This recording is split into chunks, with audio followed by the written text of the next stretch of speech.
stick inside the holes, and Nice. I never slipped out. Okay, nice. The bowling towel I didn't really Never slipped out? Never once Not slipped even- out. Welcome, Jake. Not even like towards the end? Get him on the bonk list. He stuck it inside the hole and it never slipped out. Yeah. Not even when you were like changing up your position on the lane? Never slipped out. On today's part of my take, bowling. We've got bowling, Super Bowl storylines, and bowling. The Bowlarama at Bolero happened. We're going to recap it. We have Pete Weber. Who do you think you are, or I am? That guy, maybe the best bowler of all time, on the show. Great interview with him. We're going to talk about the entire day in a bowling alley. Like I said, Super Bowl storylines. Sean Payton to the Broncos, hot seat, cool throne.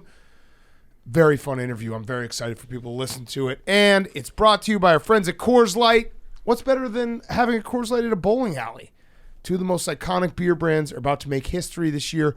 Coors Light and Miller Lite are facing off for airtime in the big game after a 30-year absence, but the big mystery is who will win. We're Team Coors Light. Everyone knows that. Pardon My Take is a Coors Light podcast. The AWLs are Coors Light drinkers, so we're rooting for them to show up, but every detail of the ad is completely under wraps until the actual game. Coors Light is the most refreshing, coldest beer out there. It's the most delicious beer out there as well. The mountains on the bottles and cans turn blue when you drink an ice-cold Coors Light because it is cold lagered, cold filtered, cold package. It's literally made to chill. The big game hasn't been this refreshing in 30 years. Be sure to tune in to see which of these beer giants reign supreme and pick up your Coors Light to enjoy during the game. Get Coors Light delivered straight to your door with Drizzly or Instacart by going to CoorsLight.com/take. Celebrate responsibly. Coors Brewing Company, Golden, Colorado. CoorsLight.com/take. We are Team Coors Light on this podcast, and you should be too. So check it out right now, CoorsLight.com/take. Okay, let's go.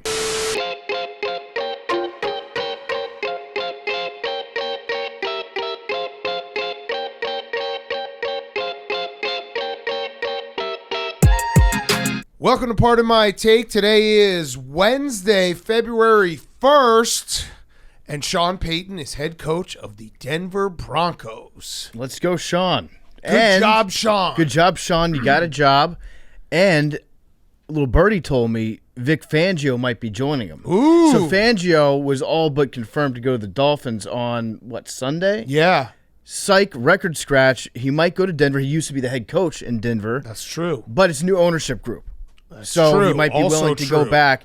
And then he might also be talking to San Francisco. Yeah. Because they lost their defense coordinator, DeMeco Ryans, who's now head coach of the Houston Texans. Yes, so we had a little source off breaking news on Tuesday.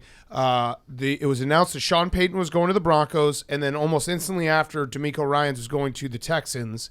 And Schefter said it was a coincidence. Rappaport said that the Broncos were trying very hard to get DeMeco Ryans. When they couldn't, they went to plan B, Sean Payton, which seems a little weird, but I also don't think there was a coincidence there. The timing of both announcements felt more than coincidental. So I think I'm going to side with Rappaport on that. There was more to it than just a complete coincidence that they were announced within minutes of each other. Well, Rappaport is the Walmart Schefter, so it would make sense that he would have a closer tie-in with the Broncos ownership group. Yes. But I do think that there's a good possibility that DeMeco Ryans wanted to go to the Houston Texans. Yes, where he played. Obviously, he played there. This is crazy. Did you know that he sued the Houston Texans? No. He sued the Houston Texans like 7-8 years ago because this is when he was on the Eagles. He said that their playing field caused a knee injury for him. We are team grass. We are team grass, but they do have grass, I think. Don't they? No, they're indoors. The Texans? Yeah. NRG Stadium? No, it's got an open roof on it. What? Yeah. Really? Yeah. I think it's a retractable roof. Yeah. Is it And it's grass? That was the one Gaga came Yeah, down from. that's right. At the It's Super Bowl. But I don't think usually it's open. I don't think it's grass, is it? I'm pretty sure it is. I think it is grass. Yeah. They roll in Really? the grass. Yeah, no, they don't roll it in No, there. that's but Arizona. Big Cat, it's grass, but it's shit grass because that's where I think that's where Shit, Jules. it's so bad at grass. I that- think was, I think that's where 28-3. that's where Jules tore his ACL, non-contact. Either him or Wes Welker, one of the two. Damn. One of those guys had a Oh non-contact. no, it's not injury. anymore. It used to be. Texans ditching grass for artificial turf. This was in 2015. Okay. Artificial surface. Okay, well, I learned something. You learned something. Yeah, so we both learned something here. So D'Amico Ryans. So it might have been grass when he was playing. It might have been. Yeah. D'Amico Ryans sued the Texans. He ended up settling with the group that like installs the playing surface. Okay. Not involving the team in the final outcome. Probably pretty glad that he didn't go through that lawsuit against the team themselves, because now he's their head coach. Yeah, seriously. Yeah, that's so. And it feels like the Texans finally got a head coach they want to keep around for more than a year. I don't think that they hired D'Amico Ryans to fire him. Yeah. It doesn't seem that way. I think we both called it for the last 2 years. It felt like they were hiring Lovie Smith to fire him in a year just because they needed to get some of the heat off him, because they were rumored to be trying to hire Josh McCown at the time. And then before that, there was the David Culley experience. Which, yes. God bless David Culley. And for Sean Payton, so people have been saying, why would he do this? He left. He could have gone to any team. Well, the Walton family has the most money like ever. So they probably cut him an enormous check. They also didn't have to give up as much as I thought. Like, it's the 29th pick this year, so the pick that the Broncos got in return for Bradley Chubb, which was, I think, the 49ers pick. Mm-hmm. So they got that. They have to give up that. They have to give up their second rounder next year. They get a third rounder back from the Saints, and they get Sean Payton. And if you're the Broncos, like that, Sean Payton's worth more than the 29th pick when it's been so bad, and you've invested in Russell Wilson. You got to figure out a way to fix him. Yeah, that's the biggest piece. Like, who better to fix a short quarterback whose arm might be like losing a little bit of the steam? Sus. Oh, how about the guy who coached a short quarterback whose arm wasn't the strongest? He's the perfect guy. Yeah. Plus, we get a sequel to the Kevin James movie. Yeah. Where he goes to Denver and starts his own grow op. So that'll be nice. I think that he's a good fit out there. I think that he's. But it's money. It's money. It's money because the other argument would be, why would you want to go into Patrick Mahomes' division? I get that as well. It's money. It's money. It's He's money. probably getting paid like $25 million a year. It's money. It's a good opportunity for him to go out and get paid a lot of money. Yeah. But he's also a very good coach. But it's money. And he's in maybe the worst division in sports. Let's get real. But it's that money. division sucks. Yeah.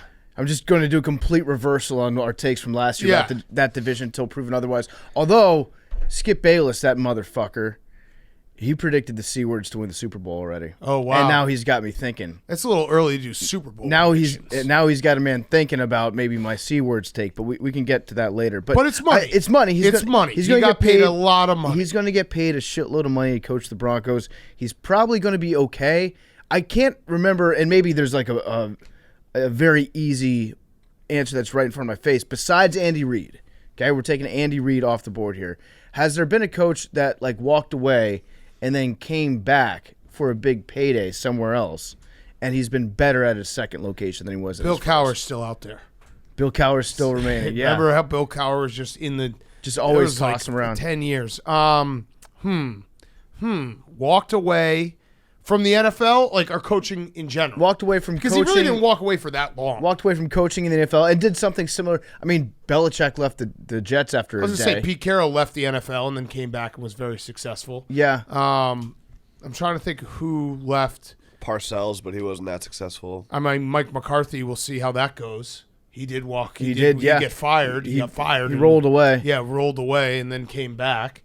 That's a good question. I don't know. I'd have to off the top of my head. Because I maybe I'm just not thinking. Well, and Andy Reid is obviously the exception to this rule. And Andy Reid didn't even walk away. Didn't he get a job? got- Yeah, he got a job right away. He got fired. I don't know how long he was in between jobs for. It wasn't long. I want to say it was right away. So yeah, the vibe that I'm getting is that he's going to come back. He's going to be a decent head coach because he has forgotten more about football than we'll ever know. Yes. And he's done it for long enough that I think he knows how to run a team.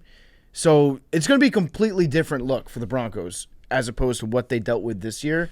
Like Sean Payton is maybe the complete opposite of Nathaniel Hackett. I would ever say that's since return. probably true. So yes. I think that it's a good hire for Denver, and but I don't see him like winning Super Bowls in Denver. Yeah. At least yeah. not with Russell Wilson. Yeah. So yeah, Andy Reid was he was out of a job for 5 days. Okay, 5 days. So Andy Reid stepped away from football For 5 days. For 5 days He and was got fired. He left the Eagles on December 31st, 2012, and he was hired by the Chiefs on January 4th, 2013. Yeah, is there a coach out there that is left coaching football entirely for a full season or longer that came back that's stronger.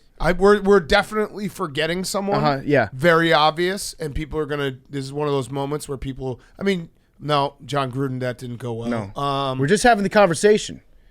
I'm merely asking questions. Yeah, this is gonna be one of those moments where everyone's like, "How did you guys forget about this guy?" Or I'm gonna forget that like Bill Walsh coached. I don't know, like the Vikings for a month back in 1960. Do you know who the answer might be? Let's see how long. I can't remember how long he was away.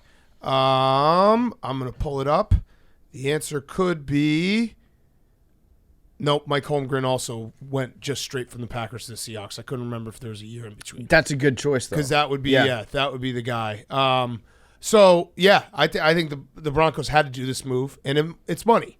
I would love to know how much he's getting paid. Yeah, maybe we can ask him in Indy. They should definitely publicize how much coaches make. We need to be like Sean Payton, yes or no question. Just be like, I would like to just know how many zeros. No, because it's definitely more than 10 million.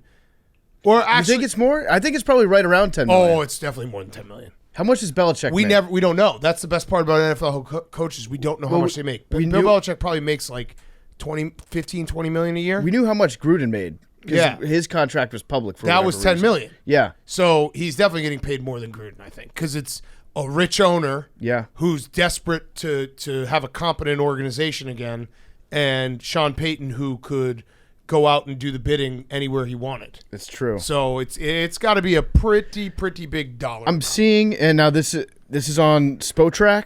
Okay. It says that when he was with the Saints, his salary was 5 years, $42.5 million, so $8.5 million per year. Yeah, so he's definitely getting probably at least 15. 10, I would say 10 plus. I would say at least 15. Okay, let's talk some Super Bowl storylines. We said we'd do it on Wednesday, and it's Wednesday. It actually is Tuesday right now. Happy birthday, PFT. It's still your birthday. Thanks, Big Cat. Happy birthday on Monday. Birthday week, yeah. How do we want to start Super Bowl storylines? Should we just go from the obvious and then whittle it down? I also asked Hank to make a haters list to watching the Super Bowl. Yep. Because he hates this. Speaking of obvious Travis storylines, Kelce. This is wild. Yeah. Travis Kelce's on TV right now. He's at the Kansas State game. Storyline number one. Did you guys know that the Kelce brothers are brothers?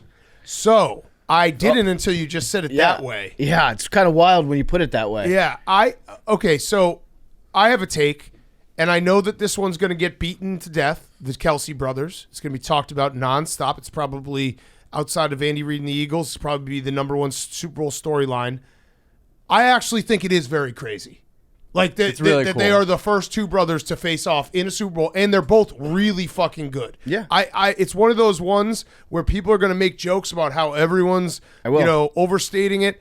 I actually think it's wild. It's very cool, and you have to. I think it's wild. It is wild. Let me say, if you're the parents, none of this. I'm not picking sides bullshit. Mom needs to pick one kid. Dad needs to pick the other. Yeah, and well, you got to have one too. They both have one. It's for bragging rights, and they're both like really, really good at their position. They're like amongst the all-time greats at their position. They're both number one at their position right now in the NFL, probably. And they're both for sure. They're definitely both one. What would you say in terms of most important players on their team? What's Jason? He's probably like the third most important player on the team. Travis is probably the third. Travis probably two. No, he's probably Chris Jones too, and then Travis. So they're both like. That's the crazy part. It's not that they're just playing against each other. They're both fucking awesome, and the mom. They're both probably going to the Hall of Fame. Yeah, and the mom. I think the mom's going to probably go with. I think she's a Jason guy. Yeah. Dad, go with Travis. Yeah. Okay, so Travis is a dad. You know that dad picked the name Travis. Yeah. Mom picked Jason. Yes. She got the split jersey ready too. Yeah, she does. And it actually, the way she split the jersey, the inside is Travis. I feel like that might go against what we just said. There's more red than green there. There's way more red. She has the shoulders on the And that's green. like if you see her, you're going to see a lot more red. So maybe we had it reversed. Maybe it's actually. I don't know what the back is. The back is probably Jason. The back, the back looks purple. Yeah. Okay, so that's first storyline. Billy, what's this look? What do you got? You have Billy? something to say. Billy's got something hilarious. Tell me what you're. Well, also for the first time, the two quarterbacks are also brothers. Oh, okay. Oh, that's good. Wow. Okay, yeah. All right, I did point, have Billy. that on there, but man, that was a way to introduce it. I was just going to point out that this is the first Super Bowl where both backup quarterbacks are white, while the players that they back up are African Americans. Yes. But it is the first Super Bowl, which is a very cool thing. Two black quarterbacks starting in the Super Bowl. Speaking of Jalen Hurts, I also think there'll be a little storyline. Last time he played in a championship game, he got benched at half. Yeah. Will Gardner Minshew come in? I actually had that exact storyline Yeah. on my list. Yeah. Yes. Can I start? We'll get to you. Okay. We'll get to How you. about this? People are talking about the was Kelsey Jalen brothers Hurts to Jason. and Okay. the quarterback brothers, but no one's talking about Fletcher Cox and Gainwell being cousins. Oh, that's cool. Did you know that? That's very cool. Whoa. Another thing, You never would another guess thing that. no one's talking about is no matter who wins the Super Bowl, it will be the 22nd Lombardi Trophy for a Wisconsin Badger. Not a lot of people That's are talking awesome. about that. So Leo Chenal on the Chiefs, and who's on the who is it on the fucking? I know it. T.J. Edwards on the Eagles. Okay. So linebacker you. So someone's getting it. So yeah, not a lot. I haven't heard a lot of people talking about it. Think it should be talked about more. We've also got 2 Australians in this game. Ooh. Jordan Mailata. There's definitely going to be some stories about how Jordan Mailata did not play American football until he was super old. Yep. And then somebody in Australia was like, "Hey, mate, you're 5 stone and whatever 6'8" is. Yep. And hey, maybe you want to go give this a shot." And now he's like one of the best players in the NFL. Yeah, Chiefsaholic. I saw there was a piece on him in the New York Times, maybe trying to cuck you, Billy. Low key. Yeah, low key. I So- provided a lot of the New York Times content You last did. week. You did. You did the reporting. They just did a fucking, a mixtape of your reporting. Billy's the gray bro. I like it. Yeah. There's also, everyone's talking about Andy Reid, former coach of the Eagles. Well, no one's talking about Nick Sirianni, former coach for the Kansas City Chiefs. Yeah. He was their wide receivers coach for many years, an Yes. offensive quality control guy. He was there in Kansas City for, I think, like 4 years before the new regime came in. Andy Reid didn't hire him to stick around. Wow. Then Revenge he leaves. game. Yeah, revenge game. And the Andy Reid storyline is also one of those ones that will get overblown, but is very cool. He's the winningest coach in Eagles history by almost double. Do you know who's second? Buddy Do you know Ryan. Who's second? No. Max, it's actually not one of those, like, I'm not trying to put you on the spot because it's one that no one should really know. I have no idea. It is Greasy Neal. Greasy Neal. And I went down a rabbit hole of Greasy Neal facts. I just want to share a little Greasy Neal stuff. So Andy Reid has 224 games coached for the Eagles. Greasy Neal has 111. Andy Reid, like I said, most wins for the Eagles all time. Greasy Neal played professional football, also played in Major League Baseball. He did it at the same time, so he was Dion or Bo before those guys. He won the World Series in 1919 with the Reds, hitting .357 in the World Series. He also coached the Eagles to 2 titles. He coached the Steagles during World War II. He coached college football and coached a team to a shared national title, including the only 0-0 tie in Rose Bowl history. He also coached college basketball for 2 years and college baseball for 6 years. This dude did it all. Is he the Greasy Neal? the greatest coach, the most versatile coach? I mean, that's of all crazy. time. That is nuts. Yeah, the fact that he was playing with Jim Thorpe in what was before the National Football League, while also winning a World Series with the Reds. So, Shout out Greasy Neal. Greasy Neal, what a guy! And his name is not because he was greasy on the football field. It was read that he got the nickname in a verbal joust when he was a kid. And somebody just called him Greasy? Yeah, I think they were just having like a name off. That's tough that one Became stuck. Greasy Neal. Okay. Yeah. I like Yeah. it. Shout out Greasy Neal. Yeah, I just wanted to, share Greasy Neal. That's some great, and Andy Reid is going to. We're also going to get a lot of like fun Andy Reid stories. I saw one that was retweeted from 2018 about Andy Reid, who grew up in L.A. and his favorite place is Tommy's Burgers in L.A. and he gets him flown to Kansas City, and he's quoted as saying, "They're good for your joints. The grease keeps you lubed up, man." Yeah. So I mean, spot the lie. we're just gonna get fun Andy. Like we're gonna get the Andy Reid looking like 25 years old playing against 12-year-old pictures. We're gonna get all that stuff. Andy Reid. Andy Reid food stories. And there's not enough Andy Reid stories. He's the best. There's not. Every Andy Reid story that you hear, you never hear a story about Coach Reid, and you're like, oh, man, that dickhead. Well, you're always like, about Coach Reid. Coach Reid. About Andy Reid. Yeah, I was gonna say about his son. Andy Reid. His son. Yeah. but you never hear a bad story about Andy Reid. Yeah. And Andy Reid, the coach. Andy Reid, the coach, yes. And he's a Mormon. He's a Mormon, so He doesn't drink. he just eats. In true Mormon tradition, he will have an opportunity to get 2 rings. Yeah. Yes. And Texas quarterbacks are back. Yes. So both quarterbacks from Texas. Feels like we haven't had the whole Texas quarterback discussion in a while. When we do have it, it's always like they happen to go to the same high school. Yeah. It just maybe like 5-6 years apart. This one, they're from completely different parts of the state. Neither one was recruited by Mac Brown to play safety at Texas. 2 great quarterbacks from Texas. Texas back. This is the most Johnsons in Super Bowl history. There are 4 Johnsons playing in this game. So a lot of Johnsons. Wow, that's a lot of Johnsons everywhere. I'm surprised that it hasn't happened before. Yeah, okay, I got to admit, I kind of fudged this one a little bit. I kind of fine. assumed that this was the most Johnsons. Let's just say it is. I think it's the most Johnsons. Yeah. There's 3 of them on, I think 3 on the Eagles. Yeah. So this also is Andy Reid is trying to become the 14th coach to win multiple Super Bowls all time. So there's 13 coaches that won multiple Super Bowls. I'm going to say off the top of my head, I'm actually looking at it right now. All in the Hall of Fame? I think he'd be the first coach to win with 2 different teams. Yeah. Or no, he won with the Chiefs. I'm an idiot. Yep. I was thinking he won with the Eagles. Yeah. So he would be the 14th, not all in the Hall of Fame. I don't know did Tom Flores get in the Hall of Fame? George Seifert's definitely not. I don't know. George Seifert has 2. He also would then be on the precipice of joining the elite club. There's only 4 coaches that have won more than 2 Super Bowls. So it's Belichick, Chuck Noll, Joe Gibbs, and Bill Walsh. And I think he's got another one in him. Right. So with Mahomes. And here's the other one with Mahomes. He would be the 13th starting quarterback to win 2 rings or more. And he would also be close to the elusive club of 4 starting quarterbacks who've won 3 or more. That's Tom Brady, Terry Bradshaw, Joe Montana, and Troy Aikman. He also, if he loses this one, would join the very elusive club. There's only one other quarterback all time who's 1-2 starting in the Super Bowl. Anyone got it? 1-2. It's not Aaron Rodgers. No, he's only been to 1. He's won the same amount of NFC Championship games as Rex Grossman. That's just a fact. That's not a hateful thing. That's just a fact. One quarterback with 2 Super Bowl losses. No. Yeah, 1-2. Exactly 1-2. There's obviously Jim Kelly lost 4. There's quarterbacks who've lost more than that. Yeah, but exactly 1-2. Give me a hint. It's happened in the last 25 years. 1-2 in the Super Bowl. That would be Kurt Warner.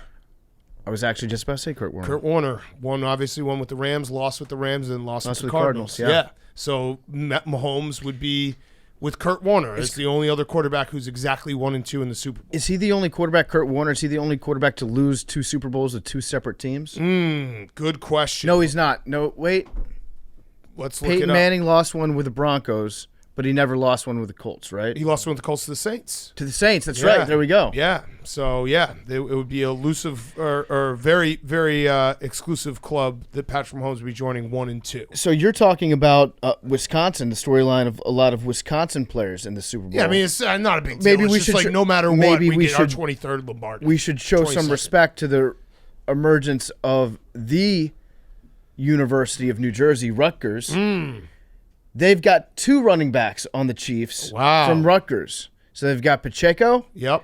And then their fullback is also from Rutgers, yes. and he never plays. But that doesn't matter. This is that room, the running back room, is dominated by the Scarlet Knights. Yes.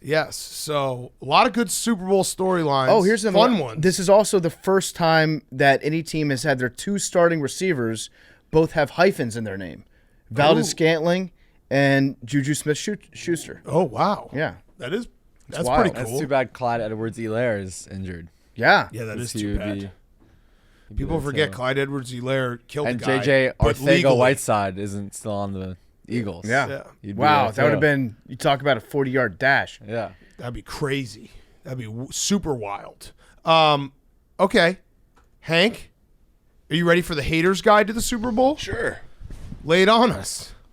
So we told Hank, because he hates this Super Bowl, to go ahead and give us, for people who hate this Super Bowl, what they could be looking forward to in a bad way.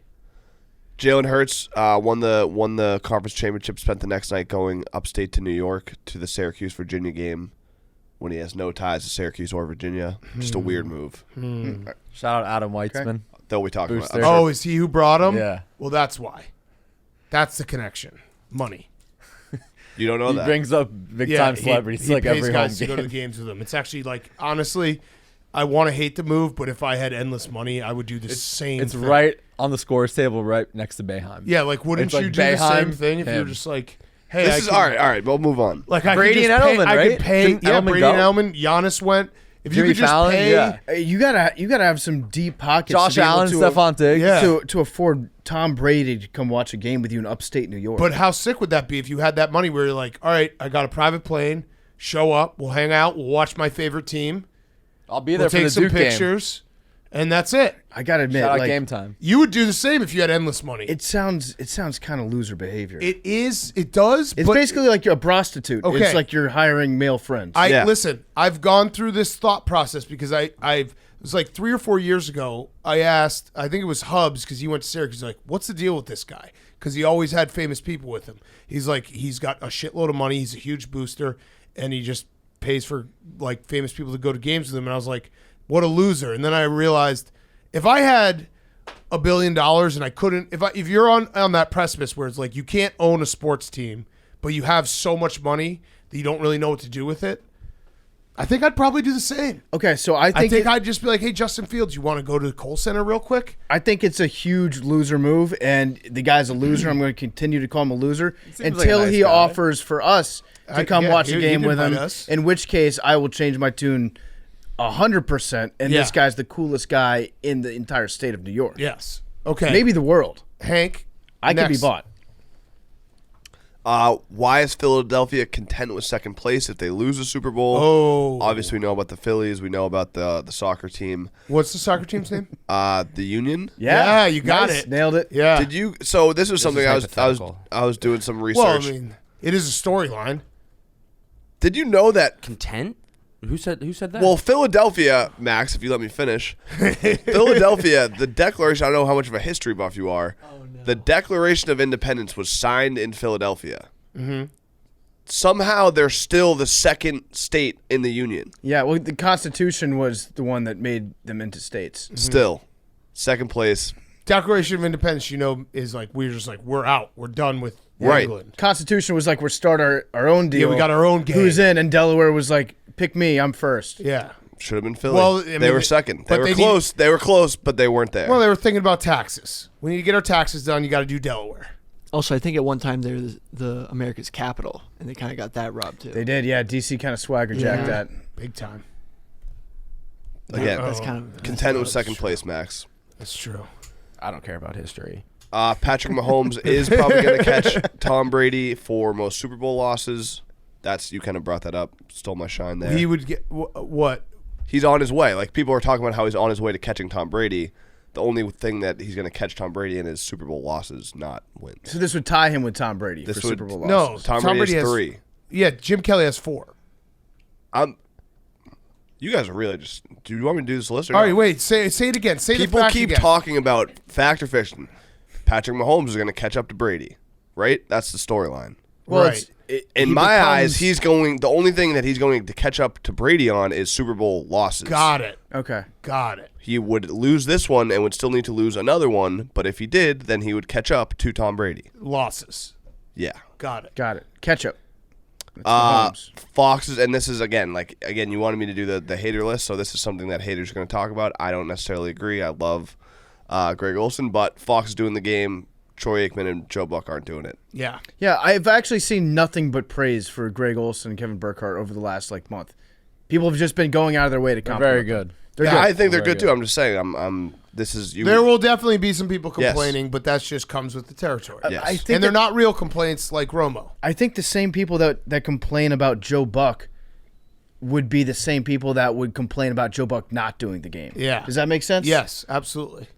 The biggest draw for this There- game is Rihanna. There are definitely people who are going to tune into the Super Bowl being like, where's Joe Buck? Right. Yeah. Yeah. That will happen. Joe Buck should do his own alternate stream on Twitch. Yeah. Rihanna's the biggest straw? Yeah. Okay. Actually, someone tweeted me that this is the most boring Super Bowl ever. I think they were just a hater, and they're like, it's just a Rihanna concert wrapped in a football game. I was like, okay, That's still kind of cool. sounds cool. Stephen A. Smith said one thing she's not is Beyonce, though. That's true. So Stephen A. is going to be watching just pretending she's Beyonce. Yeah. Okay. First, But he never said that because it got deleted. What do you mean? He deleted it off Twitter. But then he made a personal apology video to Correct. Rihanna, which is like But- next level Stephen A. But Smith. the real video now, was now, not there. Now Rihanna has to engage with me and talk to me about how I'm Yes. sorry that I disregarded her. first Super Bowl in Arizona without the Patriots involved. Will anyone even care? Yeah, no, I was just thinking about that. People are talking about that. They are talking about that. And then, I don't know. I mean, again, I guess Max doesn't care about history. He probably doesn't care about government either. But I don't know if you guys saw what the Philadelphia mayor said. He said, we'll blow the doors off this parade. I'm on my way out. I'll spend whatever they want. That's kind of nice if they win, but if they lose, you're just kind of admitting that you don't give a shit about doing your job and caring about your city. So, you know, again, I guess he doesn't care about that because whatever, but. Also, fun PMT storyline. This was the first Super Bowl city that Hank, PFT, and I all hung out. That's Yeah. true. In Arizona, yeah. My 30th birthday. That was a fun time. Yeah. Great time. What a It was great great. night It that led was. to one of the craziest finishes in Super Bowl history. It did, yeah. I wasn't there for that. I was there for that. Oh, well, that was week. Yeah. best weekend of my life. And I peed in Dustin I guess Pedroia's I'll, pool. I'll count that as part of the weekend, but that was the best weekend of my life. That was a Okay. fantastic weekend. I was looking through my pictures on my phone the other day. For some reason, I was scrolling back to that weekend, and I had a picture. I sent it to Hank. It's of that snap right before Russell Wilson threw the Whoa. interception. I sent it to him. I thought he would enjoy it. Did you enjoy it? Yeah, I loved it. Yeah. Okay. You always have those memories. You know? Yeah, truly. Rick Ross. Probably after never party. happen again, but like at least you've got those memories. Yeah. That's not true. Oh, You guys, I will have those memories. You guys no. have no Don't have any of memories. those. No Nope, memories. no Yep. happiness. We're like Memento. We But wake up every day. maybe this weekend, maybe Max. I'm officially Chiefs. What did Mike Oh, Ditka of say? course you are. Of course you are. The passes for cowards and losers. Is what Cowards Mike and Ditka losers, said. yeah. No, of course. We all knew you were going to end up on the Chiefs. Yeah, it's not really a surprise, Hank. Now, I'm not saying that I'm not also going to support the Chiefs, but it was pretty obvious this whole time that you were not going to be on Philly's side. Because you can convince yourself, and I actually kind of agree, like reaching Tom Brady's Super Bowls is a monumental task. It's more like in the now, you want the Chiefs to win. Maybe in 10 years, you will be like, whoops, if he's going for his sixth. Right, but I have to sit with this guy 2 feet in front of me. Yeah. Yeah, that's true. Philly's also coming for Titletown. So. Oh, really? Yeah. The Sixers? Hottest team in the NBA. the Phillies, the Union? the Union, Yeah. Titletown, baby. You guys have to We're win the building title something. first. Every team in Philly Max, is very Max, good right this now. is Wait, who's Max, the you best? Need, What's you need the, to who's chill the out. best That was a team bad- that in was- the I should've NBA? said that. I should've Max, said if I were you, I would delete this from this podcast. Who is currently the number one team in the NBA, Max? Who is currently the hottest team? in the Who is NBA? currently the number one team in the NHL, Max? I don't care about hockey. Got it. All right. Just curious. Max, I'm just For the saying, record, it's the Celtics and the Bruins. you should have at least one title under your belt, like current title, for you to start no, saying that title. was- town. Or like that one was- title in no, the no, last, no, I don't know, no. 10 years? well, the They won Eagles. the Yeah, Eagles. Yeah. Okay, they got one. Yeah, it was it was pretty big. It was against your Patriots. What did you say, Bill? All right, this was like a just set No, me that up was to a bad- just that was go a No, bad with thing wasn't. it. for me No, to say. wasn't. I bad. like that. The haters list. It was good. Try to bring Billy, some you got history another. into You it. got another brothers joke? No, but trust Oh, the process has probably been the biggest Ponzi scheme ever, like Yes. perpetuated on a city. Literally. I don't know. It kind of worked. They've had like 7 processes. None of them have worked. The But process. they got the guys. They just picked the wrong guys. They picked Markelle Fultz and Ben Simmons, and Nerlens Noel. The actual, well, Embiid, yeah, of course. But I'm saying the process. I always am a fan of the process because I always thought the brutal honesty of a team being like, we're trying to suck so that one day we can get good. I actually am a big fan of. Yes, tanking works. It Yeah. objectively works. If the Redskins had lost to that Dolphins team, Yeah. I would have Joe Burrow right now. That's just a fact. If Davis Mills hadn't thrown that touchdown pass, then the Bears wouldn't have the number one pick, and Max wouldn't have a belly full of hot dogs right now, which we'll get to in a minute. Okay, should we do hot seat, cool Oh, throne? one last story. Yeah. Will the Boses watch? Oh, Are the Boses going to watch? Because it was Nick Bosa. They asked him, and he said he was not going to watch the Super Bowl. And I need to know if Joey Bosa plans on watching the Super Out of Bowl. solidarity, I think he can't watch. Joey's had a bad last couple days. Yeah. There was the Bosa parking lot video, and then another video emerged of Bosa in the boxes, in the luxury suites at the game, and people were just showing him pictures of Trevor Lawrence on their phones, being like, this guy just kicked your ass. Oh, man. And he was, again, very, very triggered Yeah. by the entire thing. Yeah. Just bad look for the Bosas this week. I need to know, though, if either one of them will watch. Yeah. Let the boy watch. Okay, Hank, hot seat, cool throne. My hot seat is Mr. Beast ? Oh. It's kind of similar to my Dana White ? last week. Mr. Beast made a video, and Mr. Beast, for those that don't know, just does.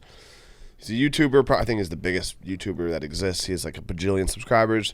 Does a lot of videos where the premise of the video is just giving people money and having them do something, or having, I brought 300 people to compete in a board game and the winner gets $1 million. Or just, he does all these types of pranks and stuff, but in general, he's just giving away money. He's a very generous guy, good-hearted dude.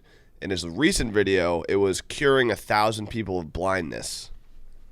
What? That was the title of the video. Like, I cured 1,000 people of blindness. I think he paid for their medical stuff, but people are upset at him because they said he didn't do enough. Or like he was kind of using that as clickbait. Oh, And so now it's just a classic story of one of the most universally loved people. The internet is seemingly starting to turn on him. Yeah, I mean, the But internet. I don't know if he's on the hot seat or not, because I think he's... No, it's a bunch of fucking losers who sit on their computers all day, and if you have a ton of money, you can't do anything correct in their eyes. You could either, like, if you give it all away, they're gonna be like, well, you did it for a tax write-off. Or if you don't give any away, you're like, why are you hoarding this money? Or if you do what Mr. Beast does and gives people a chance to win the money, it's like, well, you're taking advantage of them. You really can't win. Or if you give people the surgery necessary to see, they're like, well, you're just using them for clout. But guess what? At the end of the day, he's still paying for, 1,000 people Right. to be able to see, which is cool. I think the objection should be the fact that there are so many people out there that need a simple surgery that costs like $1,000 that can't afford it. Right. And then their entire lives would be changed, and they would be able to go to work and have a real job and contribute back to society. Yeah, be mad at how we do healthcare. Be mad at healthcare, not at Mr. Beast. Correct. Providing single-payer healthcare to these people as an individual. That's a fact. And like the 300 people to play a board game to win $1 million, like who wouldn't want to compete in that? Right. That's fun. Mm-hmm. Yeah. Like, okay. I'm pro Mr. Beast. Yeah. For We're much Mr. the Beast same podcast. reason why I'm pro that Syracuse guy now is because maybe one day he'll give me money. Yeah. Mr. Beast, just a thought. Who can stay in a bowling alley the longest for $1 million? We're up for it. I'll do it. Let us know. My cool throne is Max Homa. Yeah. Okay. On Saturday, he won $1.5 million, winning the Farmers Open tournament. On Monday, there's a Papago Monday Skins game in Arizona, which is just, community game. He won. He showed up, won, shot a 67, won $400. That's fucked up. That's I love fucked. that. That's fucked I up, love Max. that. No, I like that. No, we got to keep him humble. Max. Well, he's a Max, bitch. You showed up and you took $400 from working class golfers. You're worse than Mr. Better or Beast. worse than Mr. Beast, Worse, yeah. way worse, way Way worse. worse. Max probably found out like Riggs was playing. He was like, "Well, I'm not letting that guy win any money." Yeah. No, that's a cool move. I would do the same thing. Like I always say that, we're going to talk about it with Pete Weber. We talked about like him showing up and playing in like rec leagues. And he's like, yeah, I still do it. If you came in second, would you be mad or like, this is cool? That's the risk you take. Mad. Yeah. Oh, if I came in second to Max Yeah. in that event, I'd be mad at Max. I'd be like, it's a cool story to tell, but at the end of the day, Max Homa just showed up fresh off a win. But it actually is weirdly similar to Mr. Beast that like if you want Max Homa to play in that game, if you play in that game, because if you played the round of your life, you beat Max Homa. That's fucking cool. Like imagine being like, yeah, I beat him. Like if when LeBron He only won by one stroke, too. Remember when Oh, LeBron that's got embarrassing, Max. Remember when LeBron got dunked on and then he got deleted from the internet? Yeah. That poor guy, like he dunked on LeBron. That's fucking awesome. I still think that. Come on, Max. Let You see, the community golfers have their $400. Spend more time with your kid. You see what he said on the radio? Speaking of that, he usually doesn't keep golf balls, but he kept the one from his win to give to his son down the road one day. His first No, son he as a cucked dad. me on that. Well, his son's gonna be like, "What do I do with this?" It's great to see. Great story. His son's gonna be like, "I'm 2, Dad." Does this come off? I'm gonna take this off and give it to my kids. That thing is disgusting. It's so gross. It's so gross. All right, PFT, your hot seat cool throne. My hot seat is artificial intelligence, because you know that Chat GPT artificial intelligence thing. Well, they've designed a Billy? feature on it, Yeah. and the new feature is an AI system that can tell when its own AI system has been used to write a paper or a blog, maybe, or anything. So, on one hand, I'm glad that they came up with this. On the other, it's a little weird that now we're trusting robots to police themselves for being robots. This seems like we're just every story that comes out about AI in the last 6-8 months just feels like we're just doing Skynet. Feels like it's Terminator all over again. I hope this new robot is not real and they're just using it to scare people. Like, peeing in the pool and your bathing suits turned purple. Yeah, or like that was never real. Yeah, or like they just Santa. scared the whole country. Yeah, It's like right. you better behave because AI Claus is looking out. Yeah, Billy should be scared.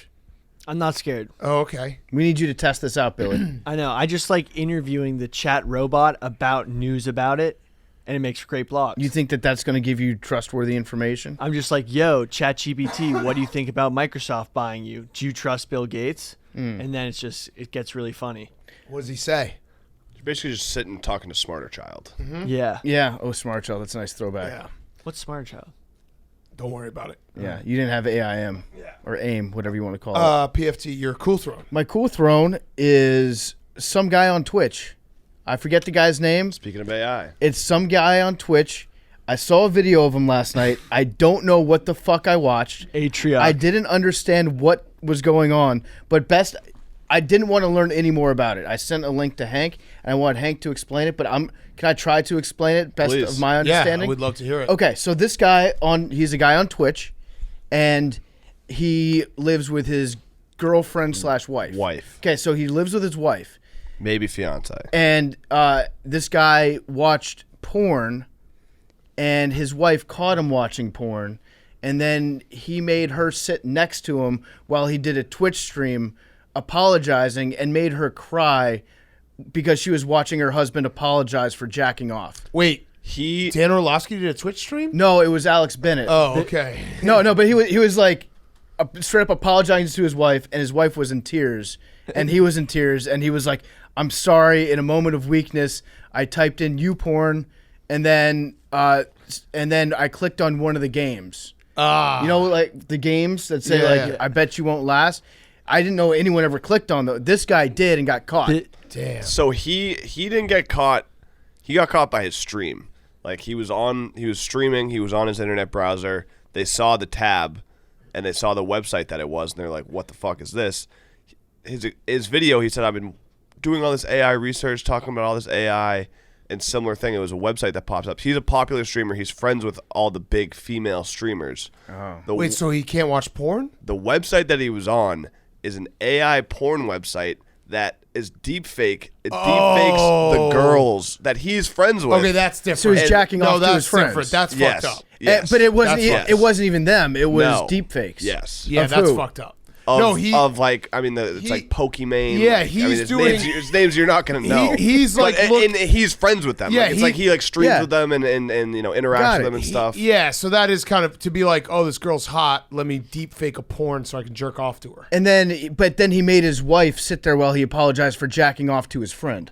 Yeah, Right, but That he makes said more he just sense. clicked on it by accident. Yeah, yeah, Okay. And he was like, I've been doing all this AI research, so like, he tried Sounds to like tie Billy. it in. Yeah, It's a real life Shaq meme. I'm sorry, Pokemon. I was not familiar with your game. yeah.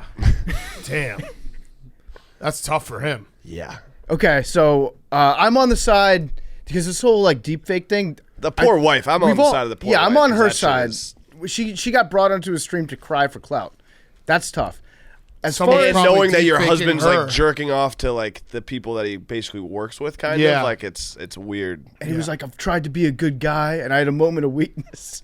I don't know what his term for moment of weakness is, or where that comes in. Like I've never clicked on a link being like, I want to jack off to my friends. Yeah. That's not really. That sounds like a lifestyle choice, not a moment of weakness. But the whole deepfake thing is really strange because we've all been worried that it's going to come to the porn issue at some point. And so now there are just websites out there that create. You can just deepfake anybody doing porn. That sounds very dangerous to me. Well, the way it was prefaced in the tweet was like, I was very confused because like he got caught by his wife like watching porn or something. I was like, this doesn't seem that serious. And then I had to do some research on like what exactly he did in the website he was on. I was like, oh, this is very fucked up. Yeah, that sounds fucked up. I don't know who she is, but I stand with Pokemon. Yeah. I Yeah. don't even know. Yeah, shout out to Pokemon. Yeah, Pokemon. it's fucked up. If a guy that you thought was your friend was jacking off to you low key, Yeah. that's tough. Yeah. Pokemon. All right. My hot seat is, I guess, how I shower because I shower in the morning. So Billy actually retweeted this onto his timeline. I saw it. It's a meme that says blue pill showering in the morning, red pill showering at night, and then it's people with common sense, and it's a bunch of red pills. And I've always showered in the morning. Listen, I know that then it became like a whole issue that I was like not understanding like blue collar work. Of course, if you work manual labor and you like work hard with your body and you're sweating and stuff, yeah, you'd shower at night and not shower in the morning, Or just take 2 showers. or take 2 showers. But are any of you guys rolling into work not showered? No, I shower in the I morning. didn't shower today. I feel and miserable. Yeah. I shower in the morning, and then podcasting is sweaty business. Sometimes I'll shower at night, but if I work out, then I shower Of at course. night. I don't sleep in my sweat. No. So I shower. I'd say I shower 1.25 times a day, and the one time is always morning. Yeah, and it's not like, of course, if you go to the gym, if it's like 90 degrees, Haircut. Yeah. There's a lot of times that you would shower at night, but it's more like people who are not showering in the morning and walking into an office. What are you doing? Again, blue collar, totally understand. Why would you, like, if you have to get up at fucking 5 in the morning, there's no reason to shower and go work with your hands. But people working like a 9 to 5 in an office, not showering in the morning, that's fucking weird. I think I would still shower if I was working up at like 5:45 and going to work on like carburetors because it wakes you up. It does. It It wakes gets you you out up. of It bed. makes you feel clean. It makes you feel fresh. And then you have the coffee brewing while you're in the shower. And then people were saying, they were shaming me, like, you're walking around and getting dirty all day and then getting into bed. Like, what do I do all day? Like, if I don't sweat, what do I do? I That's don't. what clothes are for. Yeah, I don't go into my bed with my jeans on. It's a good point, Hank. Yeah. Clothes. Wait, were you saying clothes as in like you're walking around, your clothes absorb all your dirt? They block it. Right. I'd say they also absorb. They absorb. But then the you dirt that take off put your out. clothes and, like, I put Yeah. I if put you're on wearing a multiple new. layers, it's not getting through multiple Yeah. layers. So the routine is you go home, you go to bed, you take your clothes off, you're still wearing your underwear. Yeah. You get in bed, and then in the morning you shower, and then you put on the new underwear. Correct. Yeah. It's crazy. I was thinking about this. Sometimes I don't shower in the morning, but I wash my face and use a lot of deodorant. Okay. Yeah, But we that's can tell usually those after- mornings. Yeah. Go off. That's usually after I work out late at night and I shower directly afterwards. Yeah. So Okay, that makes sense. I and it do. depends on how clean the sheets are too. if I shower late at night, because sometimes I do Yep. shower late at night too, I won't shower the next morning. I get that, but sometimes I do just out of routine. yeah. I do that occasionally. So if it's a late night workout, you shower before bed, then you wake up in the morning, you might just do like a little dust and you get out. But mostly that's the only time that I'll ever not shower in the morning. but also you keep your AC or don't turn your heat on so you don't sweat. I sweat every you're night just I cold. sleep, no matter what. So that's why I also shower. But it's weird. I guess I'm in the minority that people are not No. showering in the mornings. I think it might have also been a troll. I have 2,000 replies to the tweet Yeah. of people debating showering, and I don't know. Showering in the morning. Yeah, It's you actually gotta shower in the morning. it's actually a perfect debate because everyone lives such different lifestyles. Yeah, that I guess. Yeah, it is a whoever dumb showered. debate. It's like one of those ones like, how do you not eat this with this? It's like, well, Well, Well, like we should start one like, do you eat? Is breakfast necessary? That would cause a stir. Actually, let's get that on. A Yes, quote I'm card. team breakfast. yeah, I like. I like breakfast. But intermittent fasting Breakfast takes up too much well, you time can- in the morning. You can have breakfast for dinner. No, but just like eating when you wake up. Do you do that? Are people going to be like heated about this? I think it would fall right with showers. I eat breakfast 50% of the time. I think it's just weird to not shower in the morning because like it makes you fresh for the day. Like Yeah. it wakes you up. It like you put feel on clean. new clothes. I'll say that if you have an office job and you work some semblance of 8 to 5, 9 to 6, somewhere in that range, and you don't shower in the morning before your office job, that's weird. Yeah. That's weird. Now, That's what I'm- as far as other lifestyles, Of course. we don't know because we don't do those. Of course. Blue collar, I totally get it. I would do the same thing. I wouldn't shower in the morning. I'd go work and then I'd shower when I got home. But yeah, I guess shower debates are. It was one of those ones too where I tweeted it right before we walked into the bowling alley. Yeah. And I didn't even like really look at it again. And then I looked at it again when we got back to the office. I was like, what the fuck? Mm-hmm. People are really debating showering. Yeah, listen, I'm pro shower. Yeah, Shower I am once as well. or twice a day. My cool throne is Bubba Watson. Bubba Watson has joined the Live Tour. We knew that. Also, just shout out anyone who joins the Live Tour like after the first wave. It's a lot easier. But he said the reason why he joined the Live Tour is because, quote, my 10-year-old was sitting in the bed with me and we were watching golf on the TV and he knew the aces. Everybody knows the aces. They keep winning. He knew the aces. He knew the stingers. So he basically was like, because the team aspect and my kids can follow along easier, that's why I took like $100 million from the Saudis. Yeah, no, that makes sense. So I like it. So he also said, like, my kid loves the Cowboys, Yeah. the Yankees, Yeah. and the Aces. So now we get to add the Aces to Hank's favorite teams. Yes, you're an aces guy. Big time. Put a future on the Done. aces. You love the Aces. Done. Always been an aces guy. All right, Billy, your hot seat, cool throne. My hot seat, also Mr. Beast, also the other streamer, and showers. Oh, and, okay. all that. But last don't one, have to do New it. You York don't force Times. it. New York Okay. Times, because not only did they feature a story I wrote, I was in the New York Times for the bone hunting things. New York Times. I shouldn't be in the New York Times this much. No, I Yeah. agree. Yeah. That's actually, What the fuck, dude? Billy, I think that might be the smartest thing you've ever said. Yeah. Kind of weird. Billy football should never be featured in the New York Times. Yeah. Kind of was like, what the hell? My cool throne is the Dallas Zoo, because there's been a string of break-ins in the Dallas Zoo, breaking out various animals, cloud leopard, emperor Monkeys. tamarin. 2 monkeys were stolen, but they recovered the monkeys. Oh, So nice. cool throne, Dallas What Zoo, about because the- something was going on. Leopard. The in cloud there. leopard. The leopard escaped. They found it and put it back in, and then there was a vulture that got seriously injured, and then another monkey was also released, but then found. But someone was literally breaking into the zoo and trying to steal animals. That kind of rocks. Yeah, it does. I'm if that's what the Joker is up to, then I love the Joker. Unfortunately, it wasn't like a wildlife, like PETA type. It was like exotic animal smugglers trying to steal them. Oh, I don't like that's that. not- that Yeah. doesn't rock. But if it's just for the chaos aspect, if it's like Heath Ledger's Joker and what he's doing in Gotham is just like breaking in and opening up like the giraffe gate, that's fucking awesome. That's like Goodnight Gorilla. Yeah. That children's book. OG Joker. got it. Yeah. Yeah. OG Joker. All right, Jake. My hot seat is Pro Bowl qualifications. Yes. Tyler Huntley, who Yep. threw 2 touchdowns and 3 interceptions this year, is heading to the Pro Bowl. This kind of bummed me out because I understand there's injuries and Yeah, Super yeah. Bowl exemptions, but there's got to be. So what you're saying crazy. is the Ravens can afford to get rid of Lamar. Yeah. because Yeah, they've they have got a Pro Bowl quarterback quarterback behind him. it also is I just agree. so stupid that they have to send someone when they aren't even playing the real game this year, right? Right. I don't get it. Why do you need Derek a Carr and Trevor quarterback? Lawrence were at it as well, but injuries to Mahomes is exempt. Tua, Herbert, and Lamar were all ahead of him and all backed out. Yeah. So I'm trying to think Crazy. who else should have been ahead of him from the AFC. Josh Allen and Burrow. I mean, can he pick it? Can he Our pick guy. it? Yeah. yeah, I mean they were almost in the playoffs. Mike right? White. Yeah, Mike Yeah, White Mike- would have been a better choice than Tyler Huntley. I agree. I guess because the Ravens made the playoffs and he started and almost won that game. Yeah, that's true. Mm-hmm. That is true. So Okay. yeah.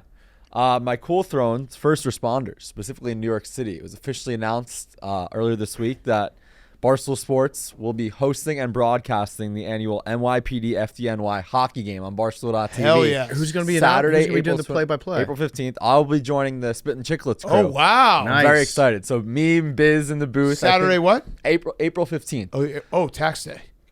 So, is it? Yeah. Yeah, April 15th. Well, I guess this You have year to it would do be. it the Tuesday? Monday, Yeah. 17th. So the way the schedule works is that time. Do you not pay your taxes? No, I do. How'd you not know April 15th was He tax day? probably pays right when he gets the form, right when I his sent my 1099 stuff to arrives. someone. They help. Okay. Got Yeah. it. Sounds like you don't pay your taxes. We know, I do. I can send the we form know somebody else who does. to you guys. Yep. You and Bosco. So the way the schedule works out is that when this game's being broadcasted by us Saturday, April 15th, it's at the time off in between the regular season and the postseason for the NHL. So we will be the only game on that hell weekend. yes. Nice. So there's no conflict of watching hockey and watching us, Love watching it. NHL. So yeah, Barstool.tv will have more information as it gets closer. But Saturday, April 15th with the Spit and Chicklets crew. FTNY versus the NYPD. NYPD. It's going to be a sold-out UBS arena where the Islanders play. Gotta get your Irish names ready. Yeah. Mm-hmm. I'm excited. I feel like a lot of Ryans and Kevins playing in that game. O'Sullivan's. Yeah. Yeah. It'll be a great game. I'm really excited. Might Yeah, have to it come. seems like an awesome event. Okay. So can't wait for that. Awesome. Are they allowed to fight?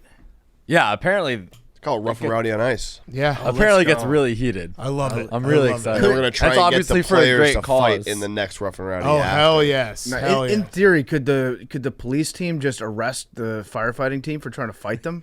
Yeah. I don't I know think whose it side are could. you guys on. Check out NYPD FDNY. I hate fires and I love crime, so I think I'm. What about FD when fire's a crime? arson? Yeah. Arson. There's the overlap, and that's the verbal handshake. Yeah. Fuck. Who are you on, Hank? I'm gonna roll with the FDNY. I think. I'm NYPD. 10 We know. times out of 10. We know. Yeah. Yeah, I'm related to I think I got to. I got to go FDNY. I just love the line in the part of the fucking firefighters, fucking pricks. Well, I have fire. I just say that to them all the Also, time. I- But yeah. I reserve the right to change once I figure out if there's a betting line on it and who I'm gonna pick. I'm going to take the over. Yeah. Yeah. Definitely. Okay. Let's get to the interview. Pete Weber, greatest bowler of all time, and it's brought to you by. It's brought to you by our great friends over at Blue Nile, BlueNile.com. Valentine's Day is coming up. That means that romance is in the air more than usual. Whether you're celebrating this day of romance or if you're ready to pop the question, you can find jewelry as unique as she is with the modern convenience of online shopping at BlueNile.com. Or if you're a lady, maybe you pop the question. The guy we saw, Stu Feiner, wearing a wedding ring today with a diamond in it. You can pop the question to your guy, too. Their simple online tools let you choose the diamond shape, size, and clarity, as well as the setting style. Blue Nile's bench jewelers will then handcraft that perfect piece to your specifications. They provide expert guidance, in-depth educational materials, and unique online tools that place you in control. So you can forget the usual hassles of the jewelry shopping experience, focus on the romance. Every order with Blue Nile is insured. It arrives quickly in discreet packaging that won't give away what's inside. Shipping is free, and so are returns. Blue Nile is great. They've got the best jewelry there, and I'm telling you guys, if you are planning your Valentine's Day right now, you don't have any more time to wait. Listen to me right now. Go to BlueNile.com, buy your jewelry, get it in time for Valentine's Day. Right now, you can save up to 50%, 50% at BlueNile.com. That's BlueNile.com. for up to 50% off, BlueNile.com. And now, here's Pete Weber.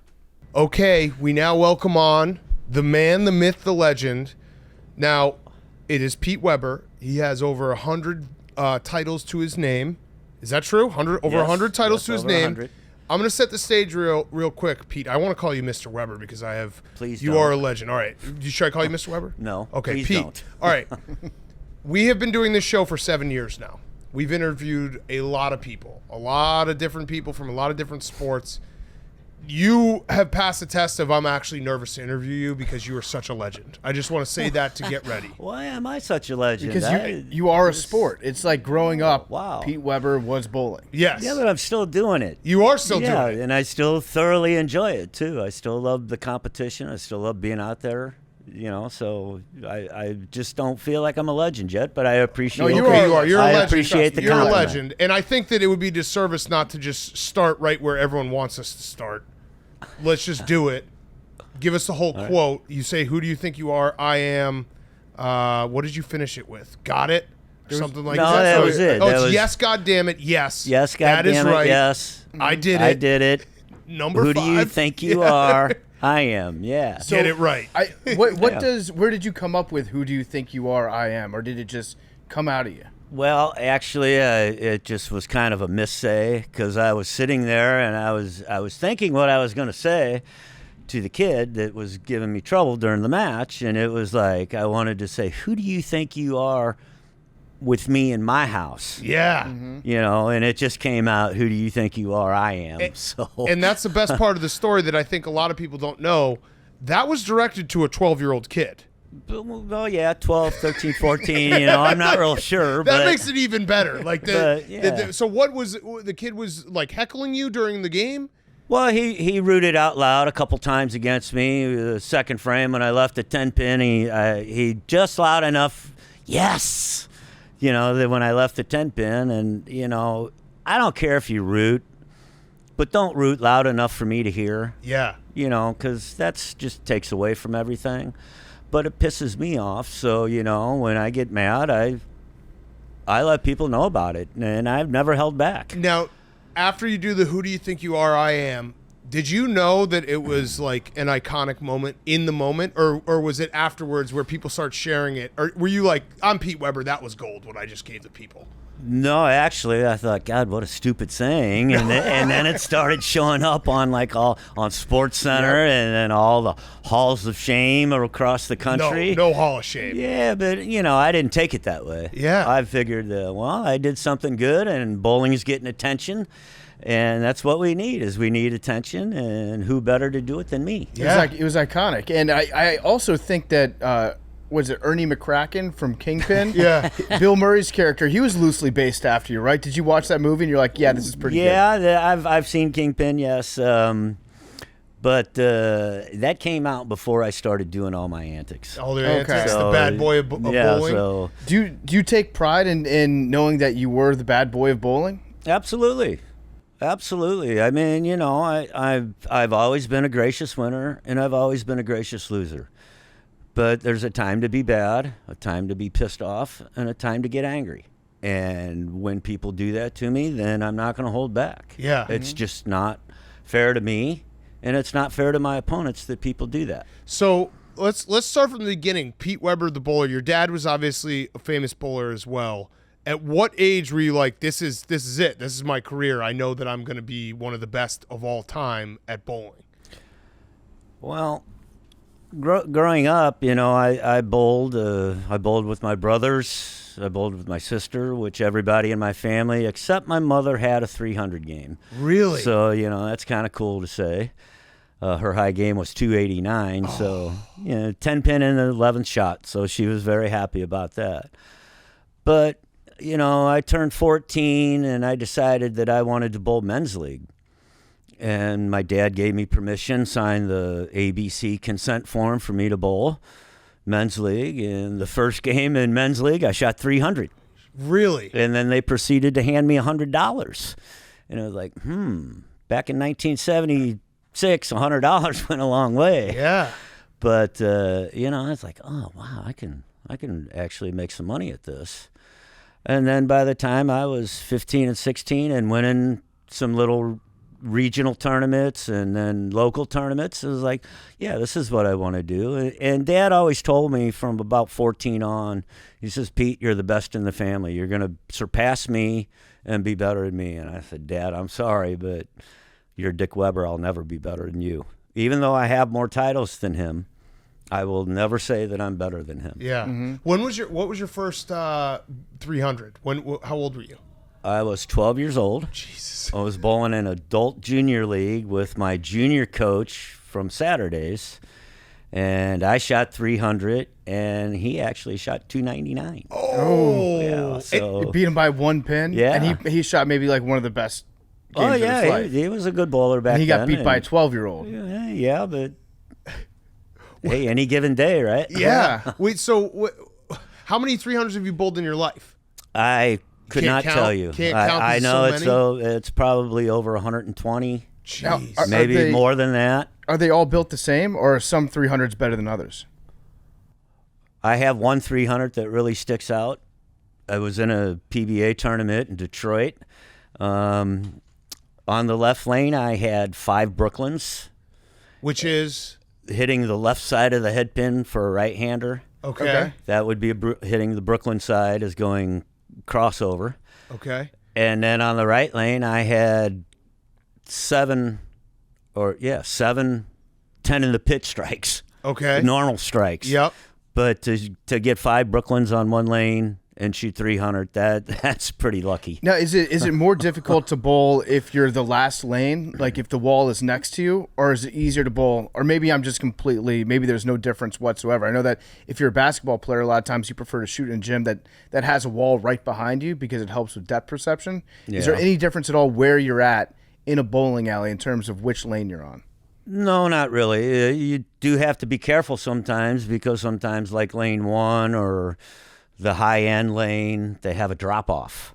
Okay. Like you have to step up to get on the approach. And sometimes when you're playing that deep on the lane, like if I'm playing like the 6th arrow on the left-hand side, I have to stand over there. So I have to protect myself from trying to fall off. So there are things that we have to protect ourselves about. Gotcha. And I now- would rather have the solid wall there and no drop-off because I can deal with that more than I could deal with dropping off. So bowling a 300, obviously, since you've done it over 120 times, is there a point in a 300 game where you start to get a little nervous? You're like, oh, this looks like it could be a 300 game. Like, this is happening. Well, everybody says the first one is the hardest one to throw. Okay. I totally disagree. I think the 10th one is. Yeah, I would Because if imagine. you don't get the 10th one, then you have no chance. Right. Well, if you don't get any of them, you don't have no chance. But if you got the front 9, that 10th one is the most important. Yeah. So I think the 10th one is the most important. Is there a rule like in baseball you're not supposed to talk about a no-hitter? Are you supposed to talk about a 300 as it's in progress? Oh, it's probably a myth, but I don't like to say anything about it, but it's always popping in my mind, especially when I got 5 or 6 in a row. It's like, hey, you can shoot 300 this game. Yeah. Yeah. If you keep throwing it good like you are. And Yeah. So, there's a point in time. And what about the tactical glasses? What made you start wearing those? And do you think that was a competitive advantage? I mean, you look like a badass. Like, I'm just saying, frankly, like I see you with the tactical glass. I'm like, it's on. It's Pete Weber time. Well, there was one TV show I was bowling to where ESPN had a lot of lights at the time, and they shined the light right on the mark on the lane that I was looking at, and I couldn't see it because of the light. So I went to ESPN. I said, you have to adjust that light so I can see my mark. And they looked at me, no, we don't. Like, oh, okay, so forget about the bowlers and make sure you're all right. Yeah. So a guy, Eric Forkel, came up to me, handed me a pair of sunglasses. He said, try these. So I put them on, and I threw a couple shots, and I said, yeah, that works. I can see what I'm doing. And it just added to the bad boy image a little bit more. Yeah. So that's why I kept wearing them. Yeah. What about growing up? You're raised in a bowling family. Bowling's around you all the time. It was something that you started to do at a young age. You took pretty seriously from a young age. Did you always love it, or was it ever something that you do because your parents are doing it and they're bringing you along? And if so, like, did you have to learn how to love bowling? Well, no, I've always loved bowling. Dick Weber being my dad, it's kind of tough not to love bowling. My whole family loves bowling. I'm sorry. No, I'm just curious. Like, if a lot of people, if their family is down in one line of business, sometimes after they do it for a while, they want to try something else. They want to move out. But it sounds like you just always loved bowling from the time that you were a kid up until you grew up. Yes, I did always love bowling. I mean, from the time I started at 4 years old, when Dad let me start pushing the ball down the lane. I just thoroughly enjoyed it, and growing up, it wasn't like I just bowled the whole time of my whole life. I played baseball, soccer. I'm not big enough to play football, but basketball and things like that. And, but when bowling came on weekends, when I had baseball or tournament games and soccer or whatever, bowling came first. That was going to be my life, so that was going to be first. But it didn't take away from the other sports that I played, So, and my dad, being the calm, cool, and collective man that he is, has been thrown out of most St. Louis area Corey leagues. Really? Yeah, I mean, that's just the Weber hot streak, right? Have you been thrown out of a few of them? Not yet. Oh, Not okay. yet. I have grandkids, and they play baseball and softball and soccer, basketball, everything. But I haven't been thrown out yet. Okay. So the other part, I mean, you have a crazy story because you obviously had in the 80s, you had a phase where maybe you were, living the fast life, the bowling fast life, and you were able to kind of clean up. You went to rehab. You got, got rid of the cocaine addiction. What was, when you were going through that and you're still competitively bowling, like, were you able to compete at a high level even when you were partying? Oh, yeah. Being young, you can do a lot of things when you're young, but once you start getting older, it's not good for you. Yeah. You wake up going, oh, God. When you're young, it doesn't matter when you wake up. Yeah. But, I got over it. I started doing what I needed to do, and everything's cool now. Yeah. I did read one story that you bowled, what was it, like a 260 after slamming Long Island iced teas all day? Is that true? Yeah, there might have been. I think that might have been down in Dallas, Texas. Yeah. Was slammed about 8 or 9 Long Island iced teas between squads. Came back and averaged 260. I mean, that adds to the peak. I went from like 21st to 6th. I missed the TV show by like 10 pins. Oh, I mean, look, like addiction's obviously not a joke, but it does, because you're a great story that was able to overcome it. Like, it adds to Pete Weber bad boy allure that you had this, like, I think your dad, what did he say, was like a dark 8 years, and you came out better for it and won a bunch of titles after. It was a bad part of my life that I wish I could change. But, after everything was said and done, I came out and I did win, and I did make a living at what I wanted to do. And so I'm very happy with my career. Who's your biggest rival?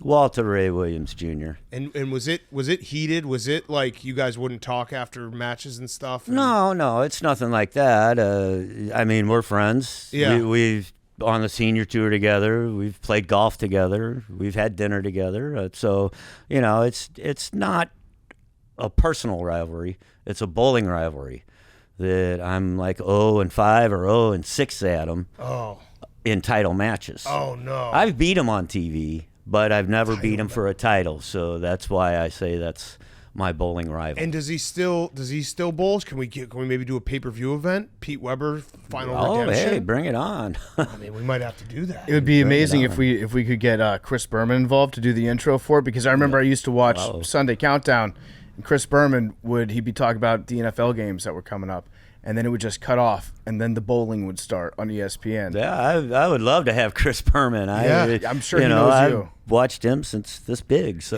it's I would love to have him out there. Is there a particular shot that you made over the course of your career that stands out from all the others? Like the most difficult shot, the most clutch bowl of your life? Well, that would have to be the 5th U.S. Open when I struck on the fill ball to win by a pin. It's every bowler's dream to do that. Every bowler out there, and if they say it's not, they're lying. So can you walk us through that? Because we are admittedly bowling novices. So walk us through what happened on that one. Well, Michael Fagan ended up shooting 214, I think. So if I get the first one in the 10th, I automatically win. Mm-hmm. And I threw a great shot, was running it out, ringing 10.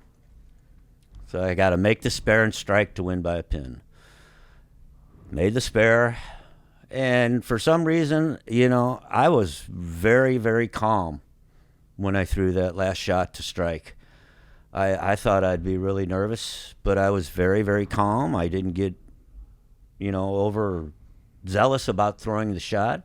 Took my time, wound up throwing the strike, and all hell broke loose. What goes through your mind during a game? Are you a kind of competitor that gets almost zenned out, where you just are focusing so deeply that you tune everything else out? Are you thinking about other things?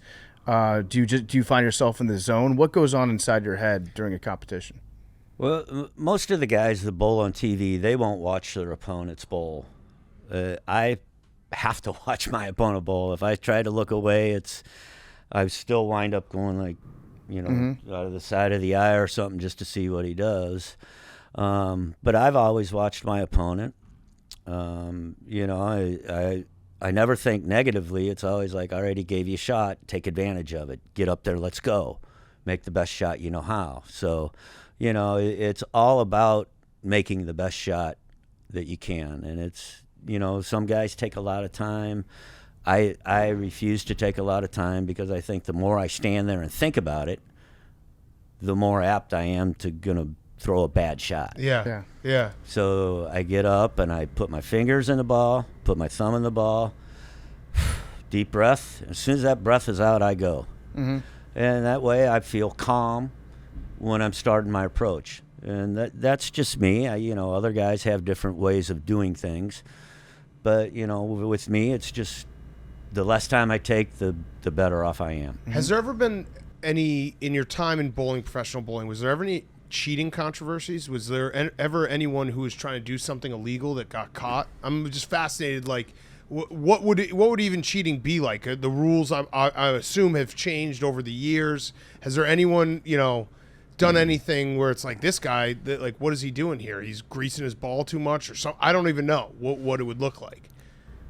Well, it's hard to cheat in bowling. Yeah, because you always have somebody watching. Right. So it's very hard to cheat. There used to be to where, they would put barium in the finger holes and then cover them with wood putty. Huh. So, then you got a little extra power in the bowling ball. But then the PBA came up with a metal detector. Oh, that's so awesome. there's no metal in the bowling ball. The opposite of a corked bat. Yeah. You're Right. making it heavier. Yeah. That's the kind of stuff that fascinates me. What people were trying to do to like skirt the laws. Yeah. But other than that, we have a hardness rule. It's 75 degrees hardness. Don't ask me What does that mean? I have no idea. Is that I have no idea. 75 I'm not that degrees hardness, technical. Okay, yeah. is that the ball or is that the lane? That's the ball. Okay. The ball Okay. had the outside of the ball, I guess, has to be 75 hardness. Okay.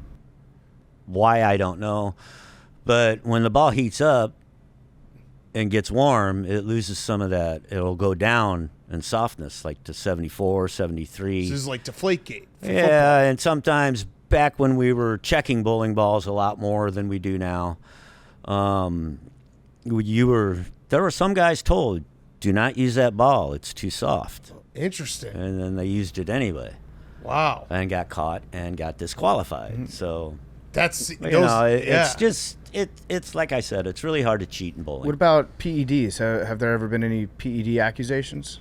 No. steroids. Steroids, Adderall maybe for focus? Well, I'm sure there have been. But Yeah. Did they drug test? No.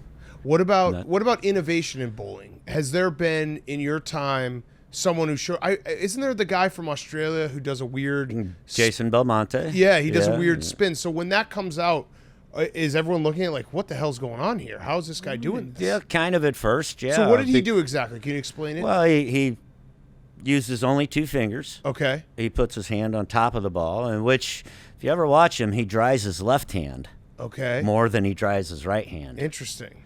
to make sure that the ball doesn't slip on his left hand. Right. So when I gotta kind of stand up. That's sure. okay. Yeah, Yeah, show absolutely. us. So when he goes to his approach, but there's kind of a little hop in there, and he actually does that. I can't do it. I've tried, but I just can't do it. But he generates so much rotation and power on the bowling ball that, well, when they first started seeing that, they were like, wow. When they first started watching me, they said, well, or Marshall Holman or Mark Roth, wow, those are power players, man. They get a lot of revs on the ball, and boy, I want to be like that. Well, now kids today want to be like Jason Belmonte and Oscar Palermo, Anthony Simonson, the two-handers, because of how hard their bowling ball hits the pins now. Right. And lane conditions are really not that much of a factor for them anymore. Right. Because they can always just change bowling balls Right. and go to Interesting. either a more aggressive bowling ball or a less aggressive bowling ball. It's just a matter of what they feel. But I mean, I know there's a team in Colombia, the Colombia national team, I believe, is all two-handed. Really? They are all two-handed bowlers. Huh. Interesting. And, the more I've traveled, when Jason Belmonte first came out on the tour with his two hands, the more I traveled around the world, like to Europe and Asia and places like that, I found more and more two-handers that want to do that. Or that the one-handers, what do you want to learn? More power. Well, gosh, I mean, come on, you already got 550 revs on the ball already. I can't teach you how to get more. Right. Yeah. Besides taking your thumb out and going to two hands. Right. So, That's the only way I can think of to make you get more power on the ball. So it sounds like they measure things like spin rate. It's like in baseball, if you measure everything, then you can figure out what you can improve on. What about the lanes? Have the lanes changed over the years? Well, we've gone from wood lanes to astro lane to synthetic lanes to plastic lanes now. And, you know, it just seems that the plastic lanes and synthetic lanes hold up a lot better. You don't have to resurface them as much as, say, the wood lanes, because the wood lanes was probably once a year you'd have to resurface them to make them even again. Yeah. To level it out, to where these new ones, the new plastic ones, are more level all the time, so they don't need resurfacing as many times. So and they last a lot longer. Would you say it was harder to bowl back in the day than it is now because the lanes have changed? I'm trying to figure out if we can get like a competition against the eras going. How we say, like, in the 1980s, the NBA was tougher than it is nowadays. It sounds like back in the day, the lanes might have been a little more uneven. Well, no, they weren't uneven. It just, you know, some houses left-handers have the advantage. Some houses the right-handers have an advantage. Mm-hmm. It just depends on the house. It depends on the condition that they put down. There are so many things that are the technical part of bowling that I stay away from. Yeah. I am one of them bowlers that I throw the ball, I watch it. If I don't like what I see, then I'll change. Yeah. Okay. Yeah. What about what's your favorite alley in the entire U.S.? Where they're having the U.S. Open this week, Woodland Bowl in Indianapolis. Okay, that's just like Yeah, pristine. the I've Mecca. won 3 major titles in there. I've won like 4 or 5 different regionals in that house. So, you know, it's kind of, That's the place. Yeah, Very that good. holds the spot in your heart. yeah. Yeah. What about who's the GOAT? Who's the best bowler of all time? That's really hard to say. You. Is it you? Are you in the conversation? Well, I can be, yeah. Well, you're my goat. But thank you. I appreciate I was gonna say it. your dad's my GOAT. But, you know, to me, my dad is the best ever. I agree. But, you know, like Walter Ray has 47 titles. And how many do you have? I have 37. Okay. I'm 4th on the list. Okay. It goes Walter, Earl Anthony, Norm Duke, and then myself. These are just great bowling names. Norm Duke, I remember. Earl Anthony. Norm Duke was all over ESPN too, growing up. Yeah. Norm's a great guy. Yeah. He's one of my best friends out there, and you know, when I bowled him, it was on. Yeah. I mean, we had matches. We never got violent with each other, but you know, we would always 250, 260 against each other. Even if it was a low-scoring game, it was 2-0 to 2-10. And it was always exciting to bowl Norm. Yeah. Would you find that when you're bowling against a good opponent and he's rolling really well, that it makes you step your game up more so than if you're going against somebody that might be having an off day? Well, yeah. The people, you know, they always want to beat me. They always want to beat Walter. I always want to beat Walter. I always want to beat Norm. I always wanted to beat Dad, which my record with my dad in the PBA is 29 wins, 1 loss. Wow. Ooh. So, Well, You still say he's better than you. tell me about that. absolutely. Tell me about that one loss. You let him win? No, I didn't let him win. It was actually in Japan. Okay. I needed 2 strikes in the 10th frame. Got the first one.